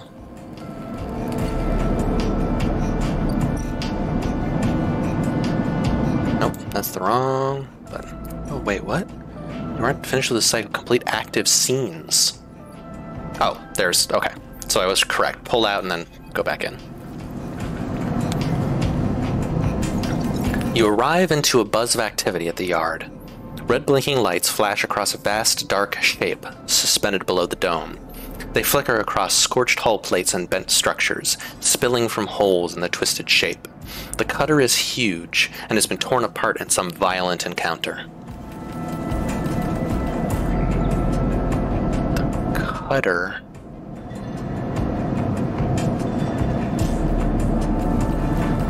Cutter being a ship, like the ship type of cutter, I think. Yeah. She's a beauty, isn't she? It's weird because cutter would be ambiguous here, right? Like, cutter could be the thing that cuts ships, or it could be a ship that is a cutter. Which maybe is a thing this game is doing? I don't know. She's a beauty, isn't she? Dragos stands to the side. Dragos stands to the side, focused on the hulking ship as it is lowered into the yard. Do I think she's beautiful? I don't think so. I think I'm neutral. I think machines are weird for me. What is it? That, my friend, is A-grade scrap. I should thank you. This place was on its last legs when you turned up, and now look at this. The ship descends slowly, its interior visible through multiple hell breaches. You struggle to gather the same enthusiasm as Dragos for this monstrous craft. Comma Splice, you can't help but think of what became of its crew. What happened? What do you mean? I managed to convince our salvager friends to give it to me on credit. That's what happened. No, what happened to the ship? Not my concern. He shrugs. Excuse me. The ship creaks like a calving iceberg as it reaches the base of the yard. Dragos is visibly excited. I know I said you shouldn't stick around, but I'm going to need some help with this one. The drones start to crawl over the hulk, their lights illuminated flashes of dented hull. Getting a ship to salvage on credit sounds like just the worst bit of spiraling debt. Gotta spend money to make money, I guess.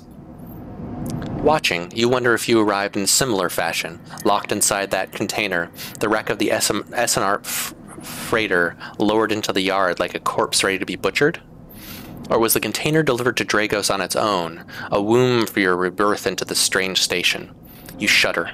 Perhaps if you could learn something about this ship, you might be able to trace the path that led you to this yard. Dragos squeezes your shoulder. After these past cycles, I think we're up to it. What do you think? You see the fading name of the ship emblazoned on its side, Winter Light. 2 images that appeared in my birthing. Yeah, I love the I don't know. I'm deep in weird book space, very queer language, like the blending between machine and flesh, the fact that you are neither robot nor strictly organic person. You identifying with the freighter, but also seeing the freighter as indicative of your mother. And then Winter Light is like... Nah, this part isn't queer, this is just being literary. Like, I was very cold and was in the dark, and then when I got out, I felt warmth and was in the light, and so this is a joining of the two states. Anyway, let's do it. He claps you on the back. Glad to hear it. Come back in a few and we can make a start. I bet that if you looked at this counterpoint, you think Winter Light is queer as hell? Sure, yeah. I accept it.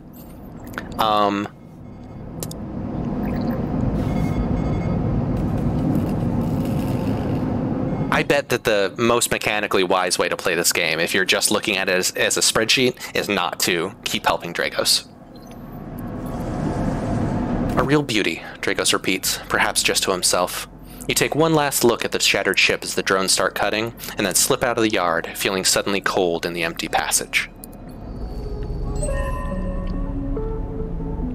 Right, drive complete 1 upgrade point. Okay, maybe not, because completing a drive unlocks an upgrade point. Okay, I understand more of the loop of this game now.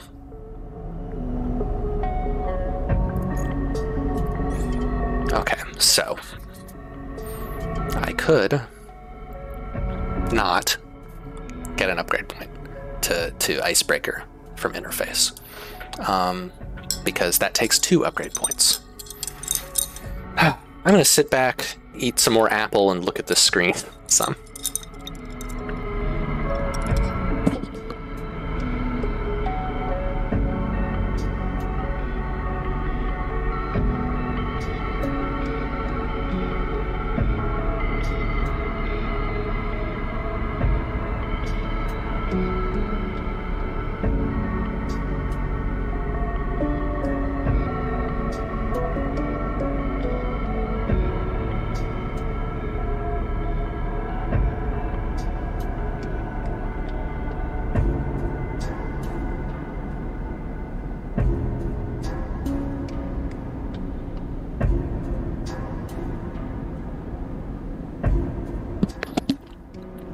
Okay, as much as I want to buy up my Endure so I don't have a -1 on Endure, I think I am going to unlock Predictive Reasoning so that I know what the results of dice actions will be. In part because this is for the stream, and it would be interesting to... It would be more interesting to talk about things when I know what the results of them will be. Possibly more interesting for me. Okay, so what's the deal here? Oh, Dragos becomes nervous about having me here.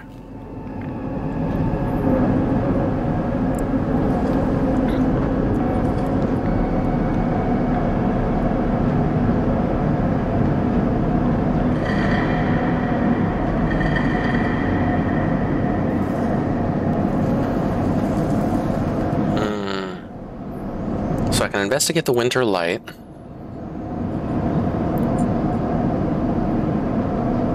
Is there a connection, is a question.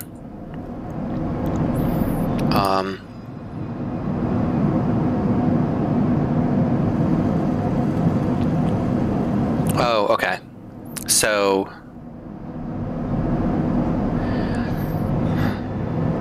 if I go on the forensic side of things, I don't get money, but I do figure out the mystery, presumably, and I get a little bit of yard clearance, which is the ship being gone. And I bet if I fill up yard clearance before I fill up Winter Light, then I never get to find the result of that story. And additionally, I only have 12 turns before Dragos kicks me out, maybe? Excuse me.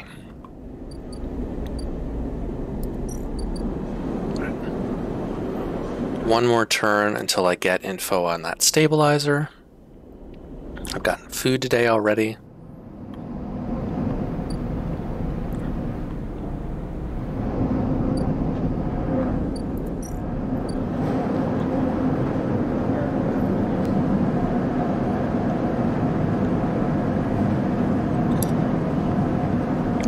explore.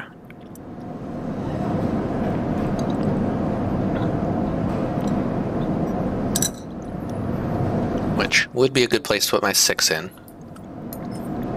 because I would be guaranteed to have a positive result from that.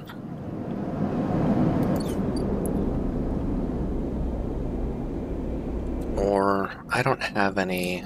Do I have any nodes that need a 6?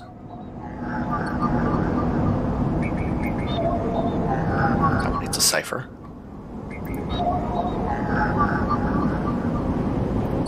Key node. Okay, so there wasn't. Oh, there was a node. Okay. That needs a havenage. Cipher. Agent. There's some tool that, some skill trait, skill power, whatever you call it, that triggers off of agent nodes. These are all generally 1s and 2s and 3s, I think. So I think that these are ways to dump your bad rolls, which is cool. That's nice. It's nice that you don't spend the entire game being like, well, fuck, you want to use this shitty die I rolled? Okay, I'm going to explore the rotunda. Even though I could...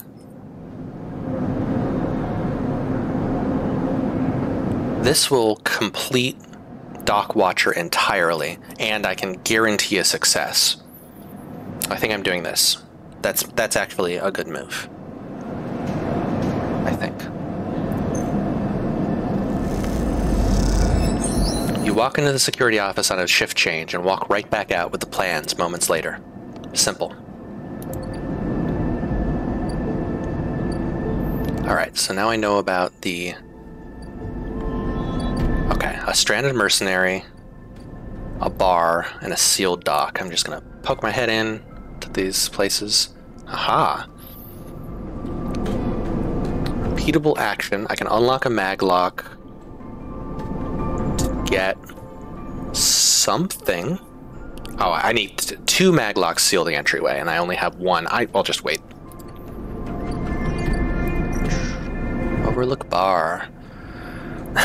I can get a drink. You weren't sure if your frame can metabolize alcohol, but this fungal drink, fermented along the greenway, seems like a good test. So, I need to drink in order to get in with the bar. And I can buy some expired rations, which are cheaper than the fungus stuff, but who knows how cute the cook is. Ankita. Hey you, want to earn a chit? Get a pronoun. Ankita stands beside a huge pile of tied together hull plates. She stretches out her back, her shoulders bulging beneath her flight suit. Cheaper but do not advance. Oh, yeah, girlfriend also good. We got buff girlfriend.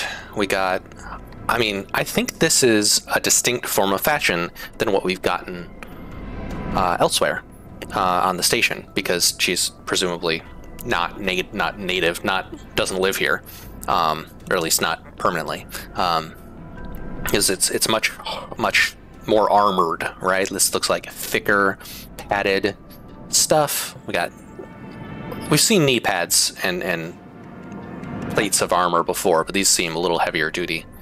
We got cool haircut, long braid, asymmetrical, blue. Have we gotten colored hair? Maybe the Doc's hair is colored too. Got a band-aid, got a scar, got a tough but also a little concerned expression. Cool bandana. Got a knife that seems awkwardly placed. I'm not sure. Well, maybe you could pull that and stab it. Blue hair and pronouns and from space. And she's got feet.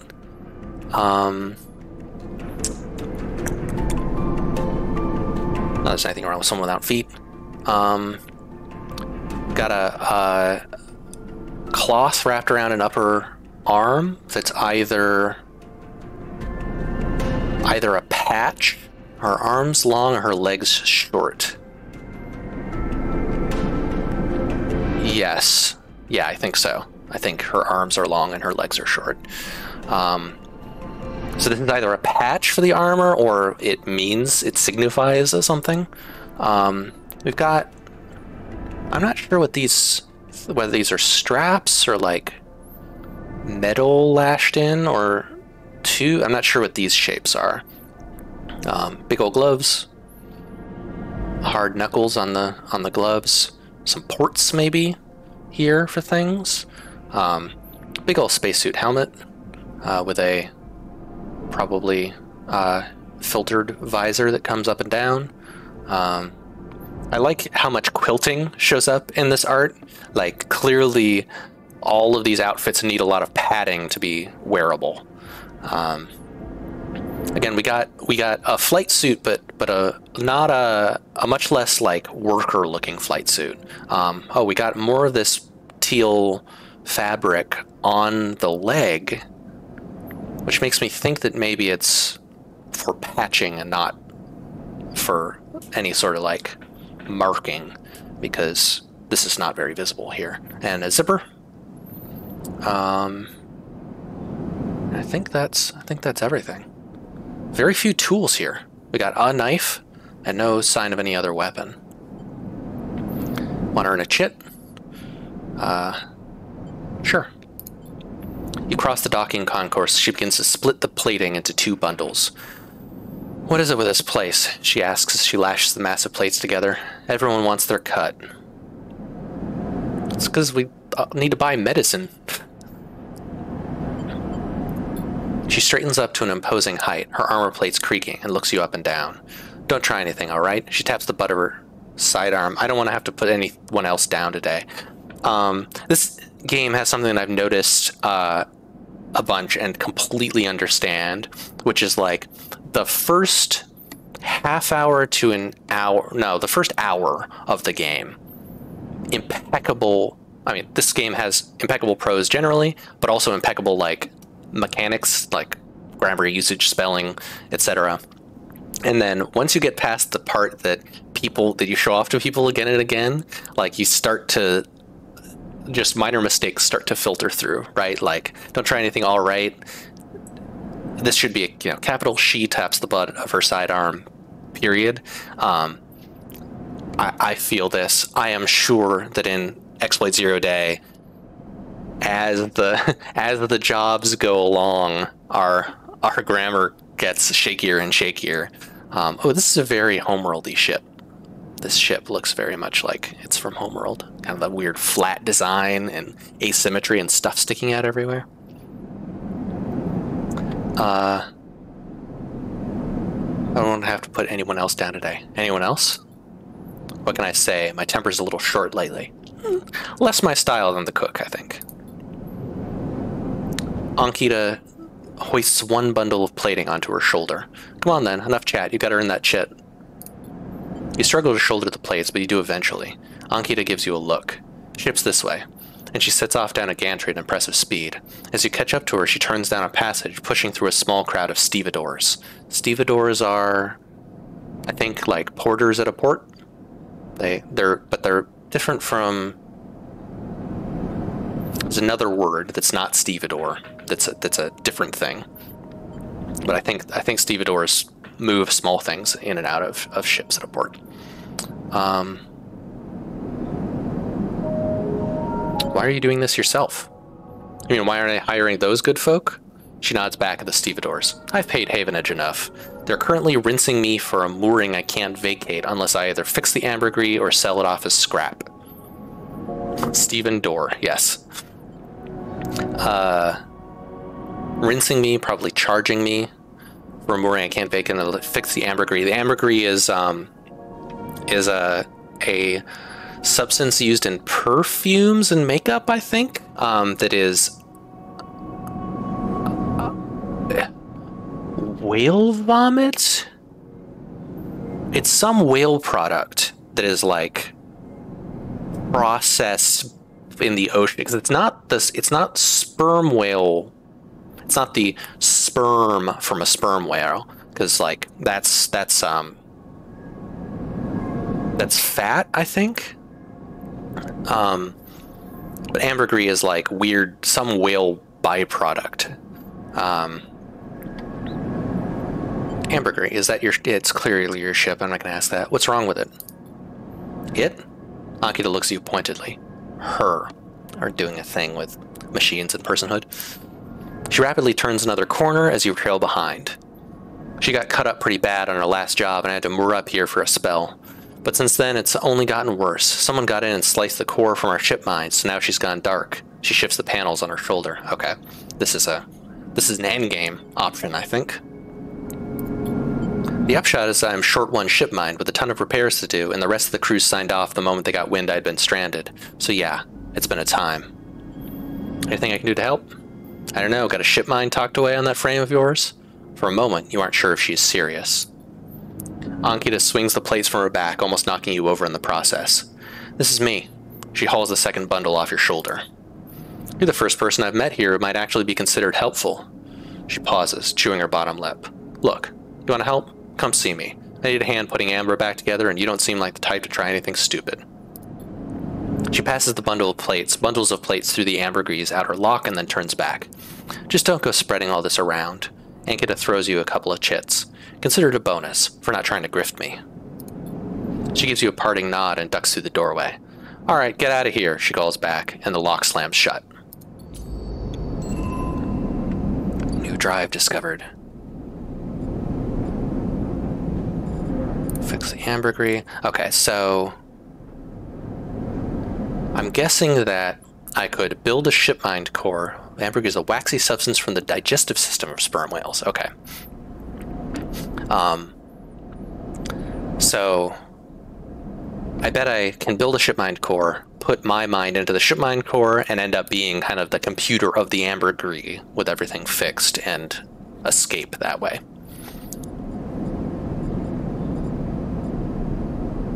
Or possibly try and escape and then it starts a new act.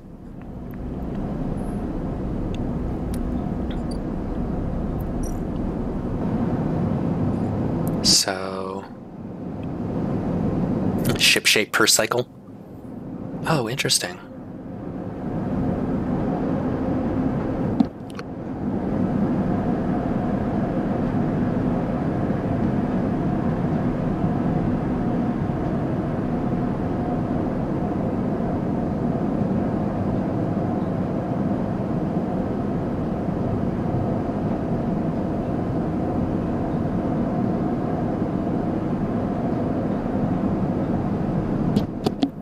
So I can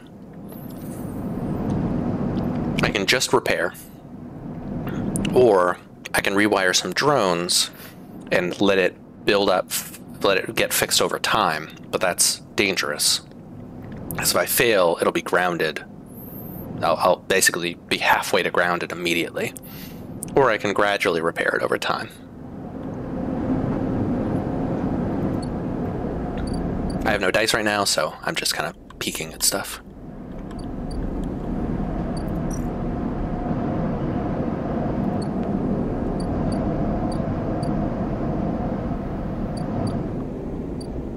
Okay.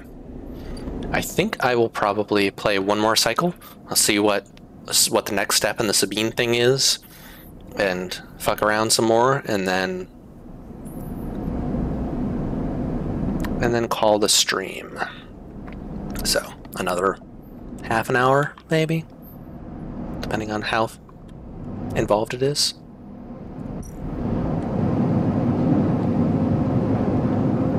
End cycle. Time to maybe dream about computers again.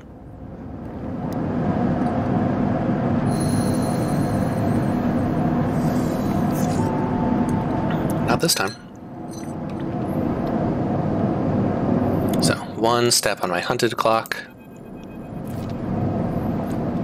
As you close up, a voice echoes down the corridor towards you. Sleeper, wait up. I'll turn. Fang is coming down the corner towards you, a wonky grin on his broad face. Hey, glad I caught you. Alright, Fang, a Havenage systems engineer. We got, I'm gonna say, this is a younger person. Scruffier than we've seen some folks. Got a wired earbud in one ear and another one dangling. some sort of work harness here with some tools strapped to it and whatever device the earbuds are plugged into. We got a Haven Edge branded flight suit, looking much less patched than most folks' outfits, although his sweater has a cut in it. One sleeveless glove, one lack of sleeveless glove, but with bandaged knuckles, holding a energy drink can. Gotta be energy drink can. The others even have ears. I think so. Oh, I'm glad you've been enjoying the unpacking appearances. This stuff's so detailed. This reminds me of this is a similar style to what's it called? There's a webcomic artist that does webcomics that are very cool, but also very hundreds and hundreds of words per comic, and often so large that they make each page is so large it makes your browser churn. What are they called? It's gonna bug me. I can't come up with the name. But that sort of like detailed, very like textural, line arty, but with color style. It may come to me. Okay, so brightly colored energy drink and penguin themed either pack of cigarettes or juice box or candy box or something. Propped on what looks to me like a generator. Like this is what you would see plugged into like a work light or something. I don't know. I do not smoke penguins. And yeah, hey, I just vape.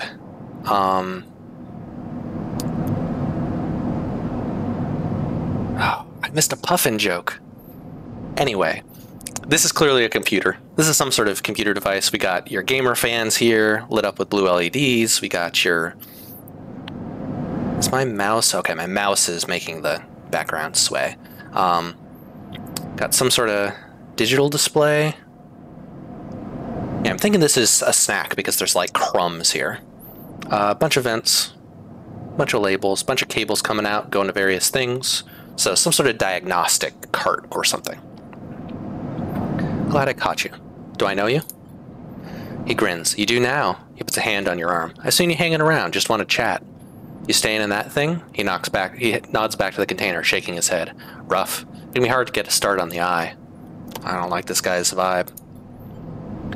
He looks away down the passage. What was it old Erlin said? The eye opens for us all? Nice idea, but, well, not always very practical. He glances back at you. We do our best, but it isn't easy. Erlin?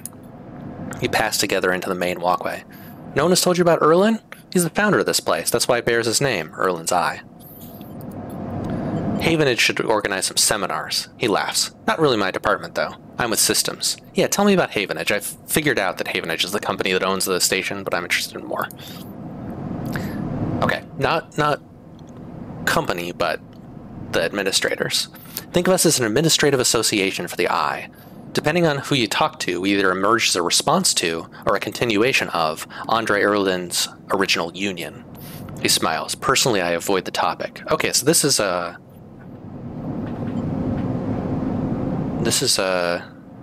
was founded by a union, which I'm not sure what that means in this context. He stops you in the quiet passage. Look, that's not what I'm here to discuss. I've been seeing some unusual network activity, and well, I know a little about you sleepers. I have a small proposition for you. He glances around, but this is not the place for it. I have an office just across the way. Give me a cycle or two to prepare, then, when you're settled, stop by. He lowers his voice and gives you a dark look. In truth, I need you. If what they say is true about you sleepers, well, there's work to be done. He pats you on the back, his voice bright and his dark look suddenly gone. Stay clean, sleeper. He walks off down the passage, raising a hand in farewell.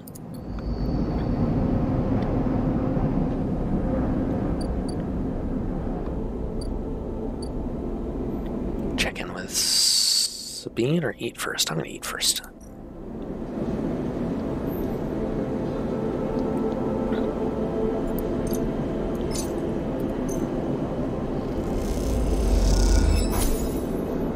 Cool. So that seems like I don't get a distinct answer until I fill the clock.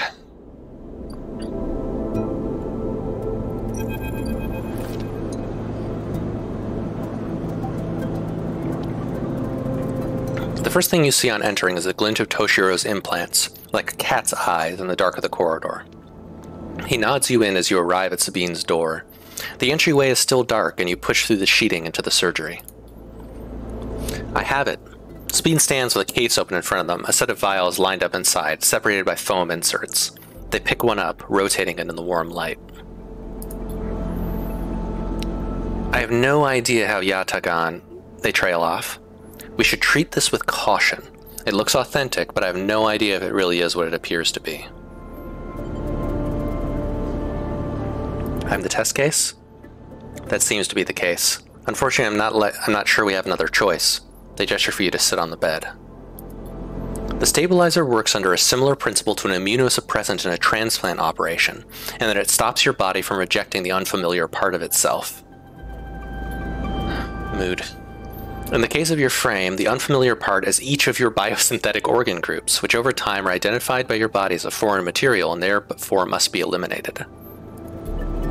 Sabine holds up a vial of the would-be stabilizer. However, unlike an immunosuppressant, the stabilizer doesn't do this by limiting your entire immune system. Instead, it re-encodes your biosynthetic organs with new protein chains, which acts as passcodes within your immune system. The stabilizer refreshes those passcodes, keeping your frame from rejecting all of its own organs. I wonder if there's got to be current medical research designed to do this sort of thing, right? To instead of suppressing your immune system, figure out a way to make the replacement parts signal themselves as part of your system instead of being foreign DNA? Passcodes? In very basic terms, yes. They sigh. Look, what matters here is that the stabilizer should be able to encode any organic or biosynthetic matter to be accepted by your immune system. They glance away. At least if the stabilizer is genuine. The only way to know for sure is to inject the vial. They begin readying the syringe. I will start with a small dose to limit the risk. I don't have a choice. I think you're right. Sabine cracks the glass neck of the stabilizer vial and uses a syringe to extract a fraction of the liquid.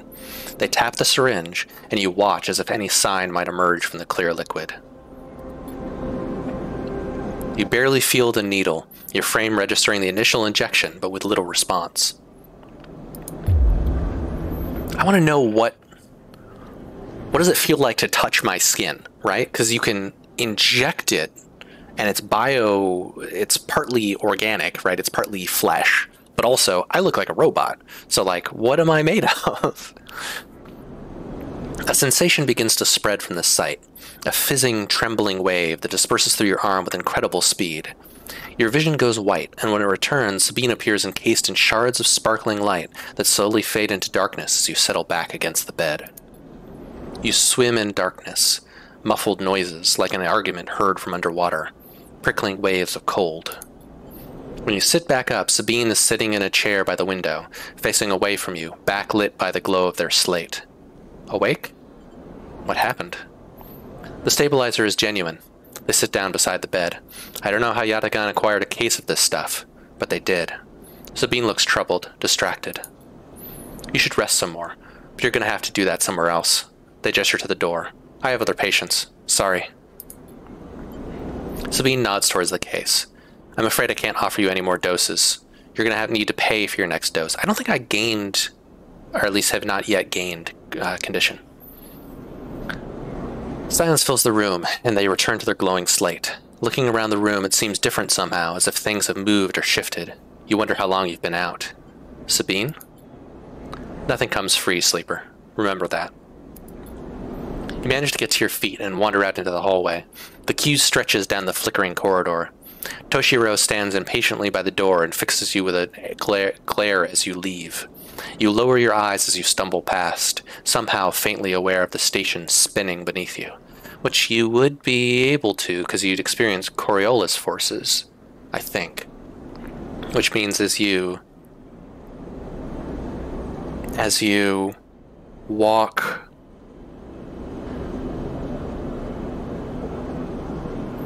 if you tried to walk at a diagonal angle to the axis of rotation, actually, if you walked anywhere other than along in the direction or directly opposite the direction that the ring was spinning, you'll tend to drift weirdly if you try to walk in a straight line as a result of a lot of math. Same thing that causes hurricanes. Okay. Oh, I am fucking stable. Shit. I am 100%. Okay, interesting. This game is much more forgiving than I expected. I kind of expected to just, like, die once during this. But it's, like, the fact that... Okay, 100 cryo gets me a vial. So, I know that. I'm all fed. I can... Playing the exchange is not... You get 19 cryo if you win and 11 cryo if you lose.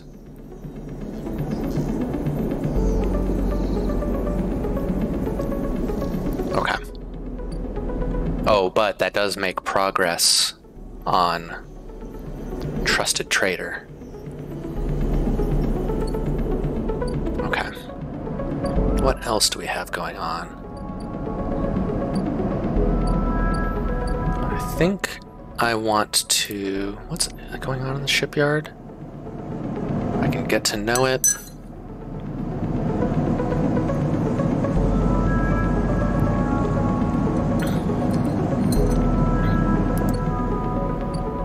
Okay. Let's shed my one die somewhere. That one requires a code.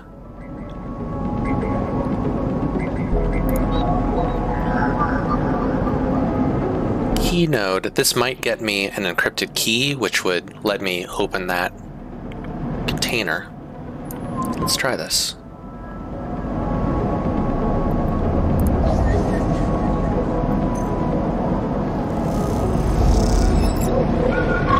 Okay, yep.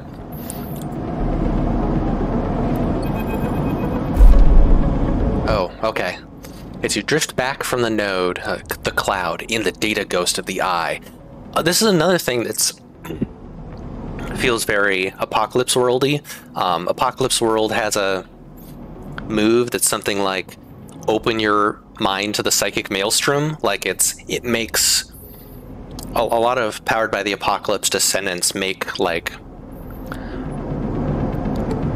computers feel otherworldly or make magic feel horrific and like have this sort of kind of cosmic horror vibe to whatever their mystical other world is. And this is the data ghost of the eye, the cloud. This feels very arcane. As you drift back from the node, something latches onto you. A thread strung tight around you. It tethers you in place. A taste. The voice makes you shiver. Its source somehow both distant and close behind your ear. You see a distant glint of light shut off, and then suddenly a shape is at your side. It stalks around you, circling like a shark, like a wolf. Entity unknown. Astringent. Processing. Stay still. Please hold. Hunter. Sentient protocol unraveling. Very cool. Alright, so we got an its pronouns, which hits different. I'm going to say this is kind of a head crab physiology. We got quadruped, kind of spike-like limbs. It kind of looks like bone becomes exposed, and then this just ends with points. Open your brain to the psychic maelstrom. Thank you. I would say muscular, very muscular, but this doesn't feel like... This is not furry. This is maybe even not fleshy. This is kind of like slimy monster skin. Comes up to the edge of what I can only describe as a foreskin, from which emerge just a bunch of weird glowy tentacles. Pretty featureless tentacles. Like, they're just sort of the same width all the way around. They don't have a texture. They don't have anything at their tips. Just like some gleaming, glowing tentacles. And kind of in the middle of this cluster of tentacles, anemone tentacles, kind of, is an orb. Could be like a spinning, shimmery, sparkly water, or glycerin, or it could be like a distorted and warped planet or gas giant or something here. Definitely swirly in some way. And then around that is a halo, kind of dotted lines, and then we got some spikes, like 3, like, if these went all the way around, they would be a sunburst, and this would be kind of like a sun shining, but as it is, they're sort of like horns on the outside of this halo. Please hold. The thread around you thickens until it's a ring, a cylinder, a tunnel of light circled around you. It is blinding for a moment, and then it is gone. As it fades, you see a figure, a creature in front of you. Its strange head flickers between different angles, reading you. Game UI pointing to waypoints. Yeah. It's like this is your mini-map, and there's like, oh, you got 3 different locations you could go to, roughly northward.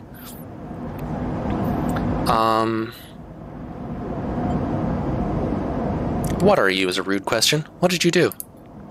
The shape paces around you on lithe legs, though there is no ground here to pace on. Those don't look lithe. those look spindly. Entity, identify, origin, serial, cadence. The figure faces you expectantly. Fuck it. Sleeper, SNARP. Unknown, known. The figure's strange head rotates. Brackish signature. I love this thing describes its readings in terms of flavor. Of and not of, attempting interface. As the figure speaks, more threads begin to spiral from its head, thick, snaking vine-like ribbons that flex and wave. They approach with intent. Stop. The figure halts its threads, its head twitching. Entity. Your identity is unknown. We only seek to correct illegalities. Can you confirm your legal right to sentience? Ooh. Yes, of and of not, that is queer. Yeah. The idea of belonging outside belonging, if we want to pull in more tabletop stuff. Like, my personhood is in question, because I am absolutely 100% a person morally. Legally, I am not. Oh boy. I think I answer I'm a person. Incorrect. You are an entity. All at once, Hunter's head is directly in front of yours, blocking your vision. You stink of their taste, the one from the sealed dock. Hunter shimmers with fury. I will find access. I will interface. Sealed dock? An entity hides in the rotunda. You are its puppet. Hunter extends a razor-edged thread. I will not be diverted from my task. It glows with murderous intent. Strike. You lash out with all your force. Not a physical strike, but a focusing, a spike of interference leaping out like the tip of a spear. Hunter stumbles, shifts, separates. Wake up. You open your eyes, blinking back into the station light, shaking with fear. Alright, very cool. Oh, okay. Hunter. There's a hunter meter that I missed, maybe? Up here. So I attract it by doing things in cyberspace, maybe?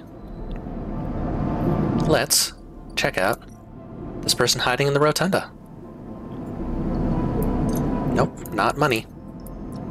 Keys. Maglock thunks open and you can remove it from the entryway. On to the next one.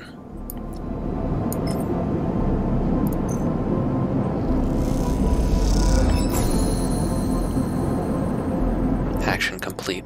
It is a little weird that I now have to go out and back in again, which presumably the locked door node is just different from the Neovend 33 Mysterious Machine node. This is a good fucking game. Oh hell yeah! This is literally a Muppets character. This is just a character from the Muppets. There is a vending machine from the Muppets show that is just this. As you slip inside the sealed dock, a pulsing light grabs your attention. Among the discarded tubing and rusted plates, a machine flickers with a warm glow. I'm going to examine it once I know pronouns. Approach the machine.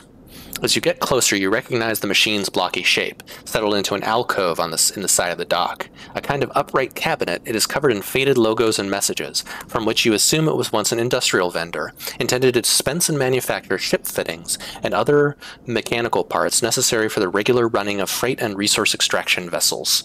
That reads like a product brochure. Okay, so this is Neovend 33, a decaying vending machine. It's a vending machine. But it's also got a bit of an arcade machine flair to it. Like it's got like a little bump at the front that's like where the joystick and stuff on an arcade machine would be.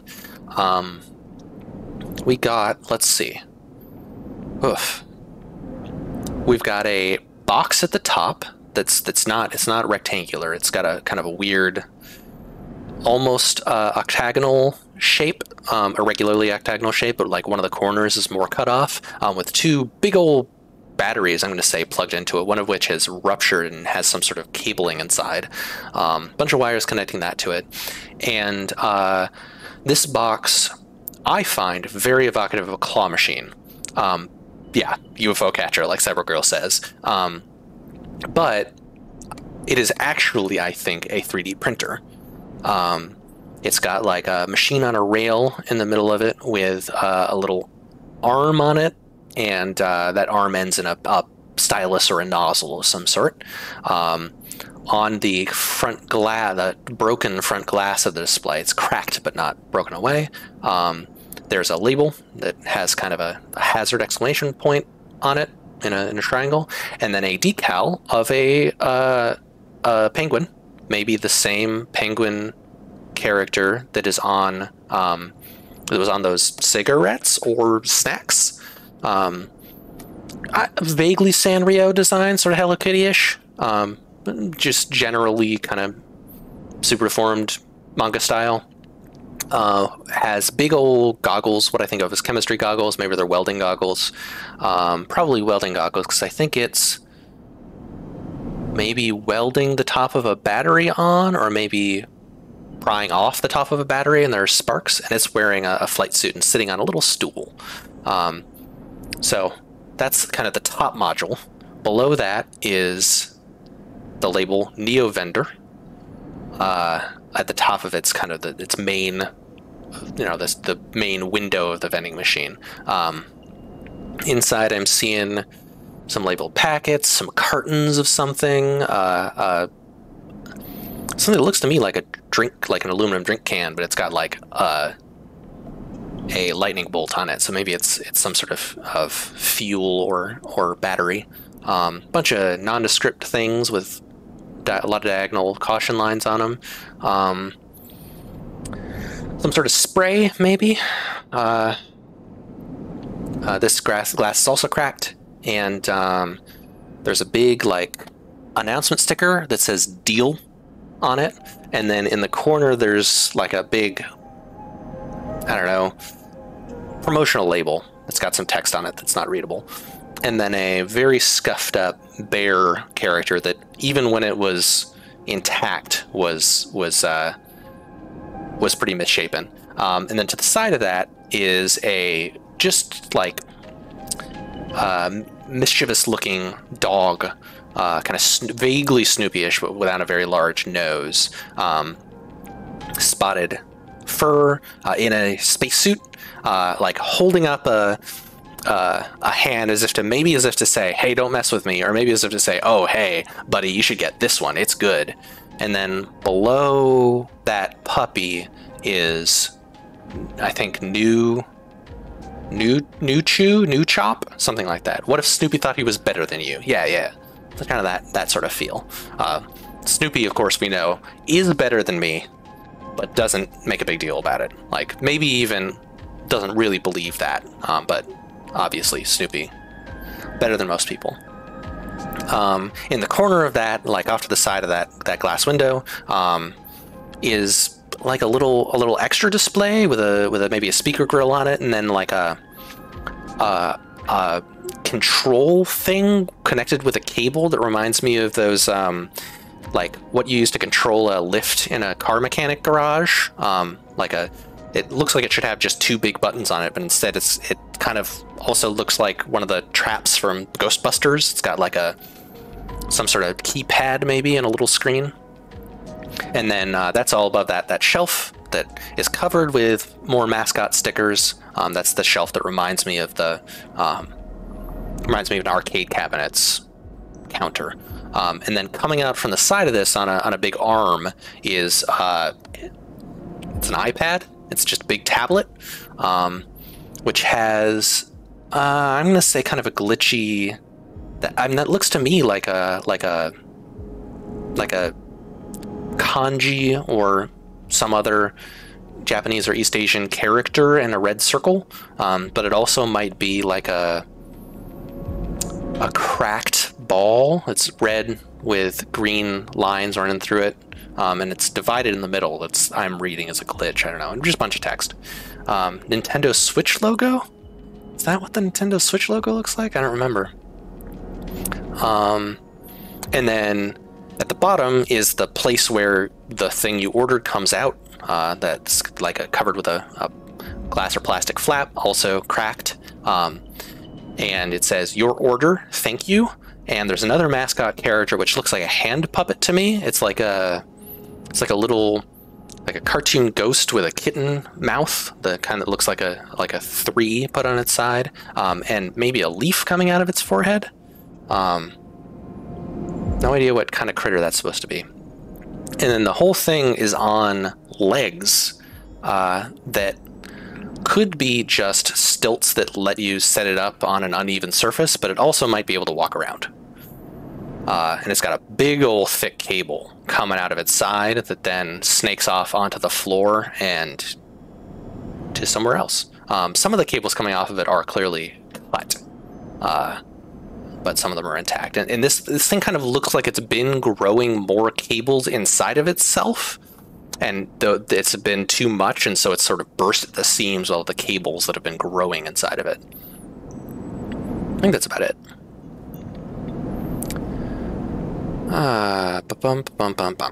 Continue. The manufacturer is listed as Neovend, and you remember an advert from long ago, squeezed among all the off-world recruitment drives that assaulted every planet-born citizen, which chirpily sang that name over and over.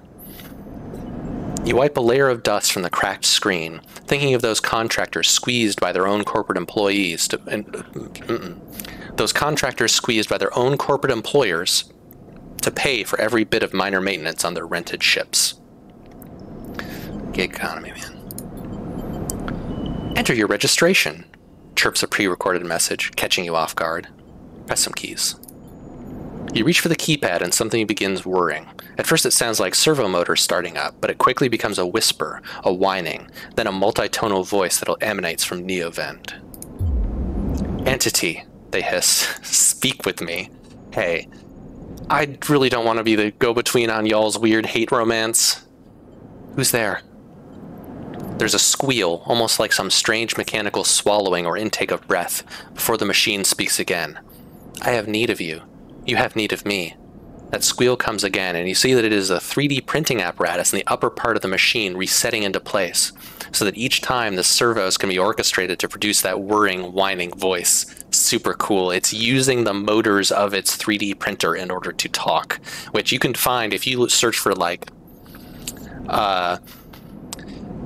disk drive song or Tesla coil music. You can, yeah, those hardware orchestra YouTube videos, yeah, that where like people do these to play music, and it's using it in order to speak. You're in danger. Danger? I can ask, are you the vending machine? Clearly they're the vending machine. It's the vending machine. Danger? The machine creaks. You are marked for deletion, entity. Hunter tracks you. The screech rattles through the empty dock. You remember the strange head, the figure, the threads closing in. Hunter. The Hunter protocol. They taste your signature. The sudden whine sets your teeth on edge. You have seen them. This is the gift of an emulated mind. You close your eyes and the skeleton of the station starts to thrum. Emulated minds are adaptable, move where neurons cannot. The mechanism resets. But emulation makes you target. It's like it's labored breathing, like it speaks, and then there's a whine as it inhales, and it speaks, and there's a whine as it inhales. Emulation makes you target. How? Hunter searches for illegal entities, Neovend screeches. You are sentient, therefore illegal. The servos judder the vending machine's casing as they reset. Hunter searches for me also. Hide in this machine. Is that you should hide in this machine, or I hide in this machine? You look at the ruined vending machine, an unusual hiding place for sure. This is a good character. Can counter Hunter, but need entity outside machine. The light flickers. Need you. A screen attached to the vending machine with a swirling arm, this thing, comes to life. It displays a flickering map of the station, ghostly, threaded. The cloud. Points along the rim glow in deep red. Hunter is always gathering. Too much data. Must build nests, explains Neovend. Masters are gone, but continues hunt. Bring this data. Raid its nests. I'm not going to say why can't you, because it's trapped in the vending machine. Masters? Station builders. Solheim. The machine rumbles impatiently. Long gone. Their protocols still haunt. Bring offerings. Save self, Neovend says pointedly. Mutual need means friends, they conclude, tired of the conversation. The whirring amplifies and then suddenly drops as mechanisms within the machine click back into place. The glow fades, and you are left stood in the dark of the sealed dock, that whirring voice ringing in your ears. New drive discovered. Free Neovend. So, I am intending to finish this day, but before I do that, well, I've got y'all here. I'm Gregory Avery Weir, in case you joined us late. I'm playing playing Citizen Sleeper, and I'm doing that as part of Future Proof Plays. Myself and Avery MD in chat are Future Proof Games. We're a video game studio. You can check out all of our stuff at futureproofgames.com. If you like Cyberpunk, we have a Cyberpunk game that we are doing that involves hacking. You can check it out at exploitzeroday.com. It is, you are playing a social justice hacktivist who you're solving puzzles, and each of the puzzles you solve represents a computer system that you're hacking into. Along the way, you meet weird characters, some of which are, it is set in the present day, but several of the characters are not human in the way that we think of, that many people think of humanity. They have interesting body configurations, or it's unclear how they interface with the world. And you'll be making choices along the way as you decide, like, what do you do with information you uncover? Who deserves punishment? Who deserves mercy? And if you like the puzzle system, you can make your own puzzles too. So we've got an entire season of story that is free at exploitzeroday.com. And then if you like it, you can buy Headless Swarm, which is almost finished, but already has a bunch of jobs of story that you can play through about an evil hacker collective who is using drones to fuck with people. I think that's about it. Melissa, what are you streaming in a couple weeks? You can put it in chat. I forget what the verdict was. And as I finish out the day. Mask of the Rose, that's right. The new game from the Fallen London folks. Is a weird dating sim. Pretty interested in resource management more than many dating sims. It's also a dating sim in which I'm not sure if it's you doing the dating. Yeah, Emily Short is maybe creative lead on it. Definitely has a major writing role. Fail Better does really good stuff, especially lately, and I'm excited to see how that turns out. And they've also patched it recently to do it like more forgiving. Oh, I'll need to check out the Emily Short photo shoot because that would be interesting. And Citizen Sleeper, the game I'm playing now, and I'm about to finish up a day and be done on, is they're doing a sequel. There's a really cool trailer. I think you're playing a different character than you are in this, a different sleeper. And it sounds really cool, and I'm glad that they were able to make a sequel to this weird fucking game. Let's see, what do I want to focus on, though? I think I want to study the Winterlight. I've got some good dice to do so with. Where's the shipyard? Here.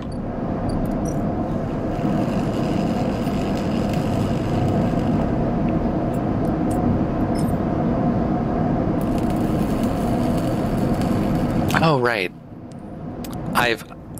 First time I looked at this screen, I didn't know how to read predictive reasoning. So my positive result is Winterlight.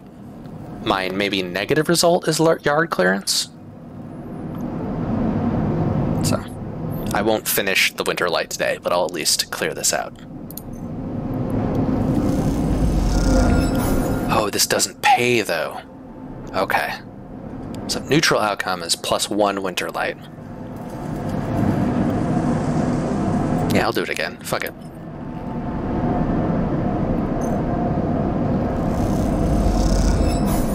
Again, neutral outcome. So starting to piece stuff together. I've gotten 2 progress out of 8 on Winterlight. And no yard clearance yet.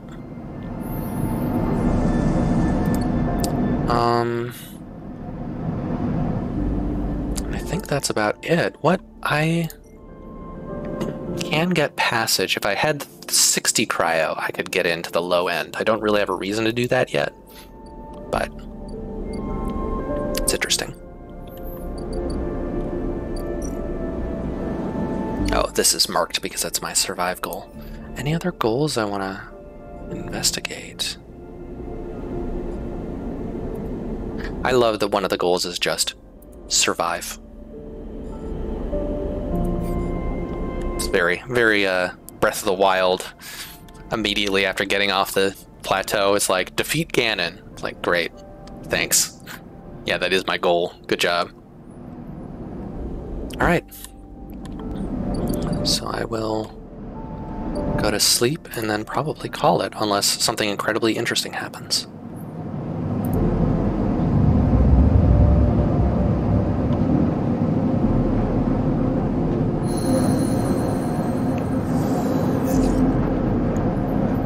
So I'm still hunted. I've got 2 slots on my hunted. Because I'm stable, I've got a whole whopping 5 dice, and all of them are bad. 1, 1, 2, 2, 4. Gonna do some hacking this day. I think that's about it. Thank you so much for joining me. Come stop by in 2 weeks for Lissa playing Mask of the Rose. You can always check our stream schedule at futureproofgames.com/streams. You can always check it. Sometimes we're late updating it. And if you want to find out otherwise when we're streaming, we usually post it a day ahead of time at Twitter at Play Futureproof, or on co-host at FPG. You're welcome for streaming. I thought it was Anna. I'm never sure with screen names. So I try not to go with my instincts, but I also can never be sure with Anna. You change the handles more than most people. But which I respect greatly. Hey, Eric H200 2000. Glad to hear that you're a big fan of Ossuary. It's one of my deep cuts. Changed your Twitch handle yesterday. Excellent. Yeah. Unfortunately, Eric H, you came in right at the end. But we stream every couple weeks. I'll be streaming probably in a month, and maybe sooner than that.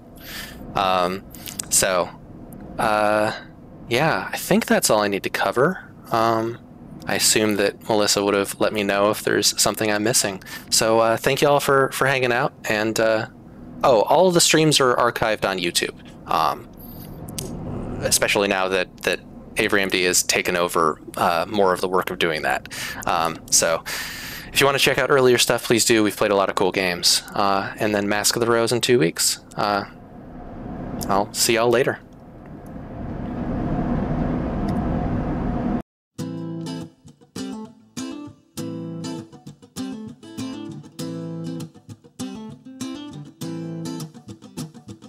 Life's a foolish game. Do you ever feel the same? Well, maybe we could change. Turn the ship another way. Feel it in the darkness. We're sailing right into those jagged cliffs. Yeah.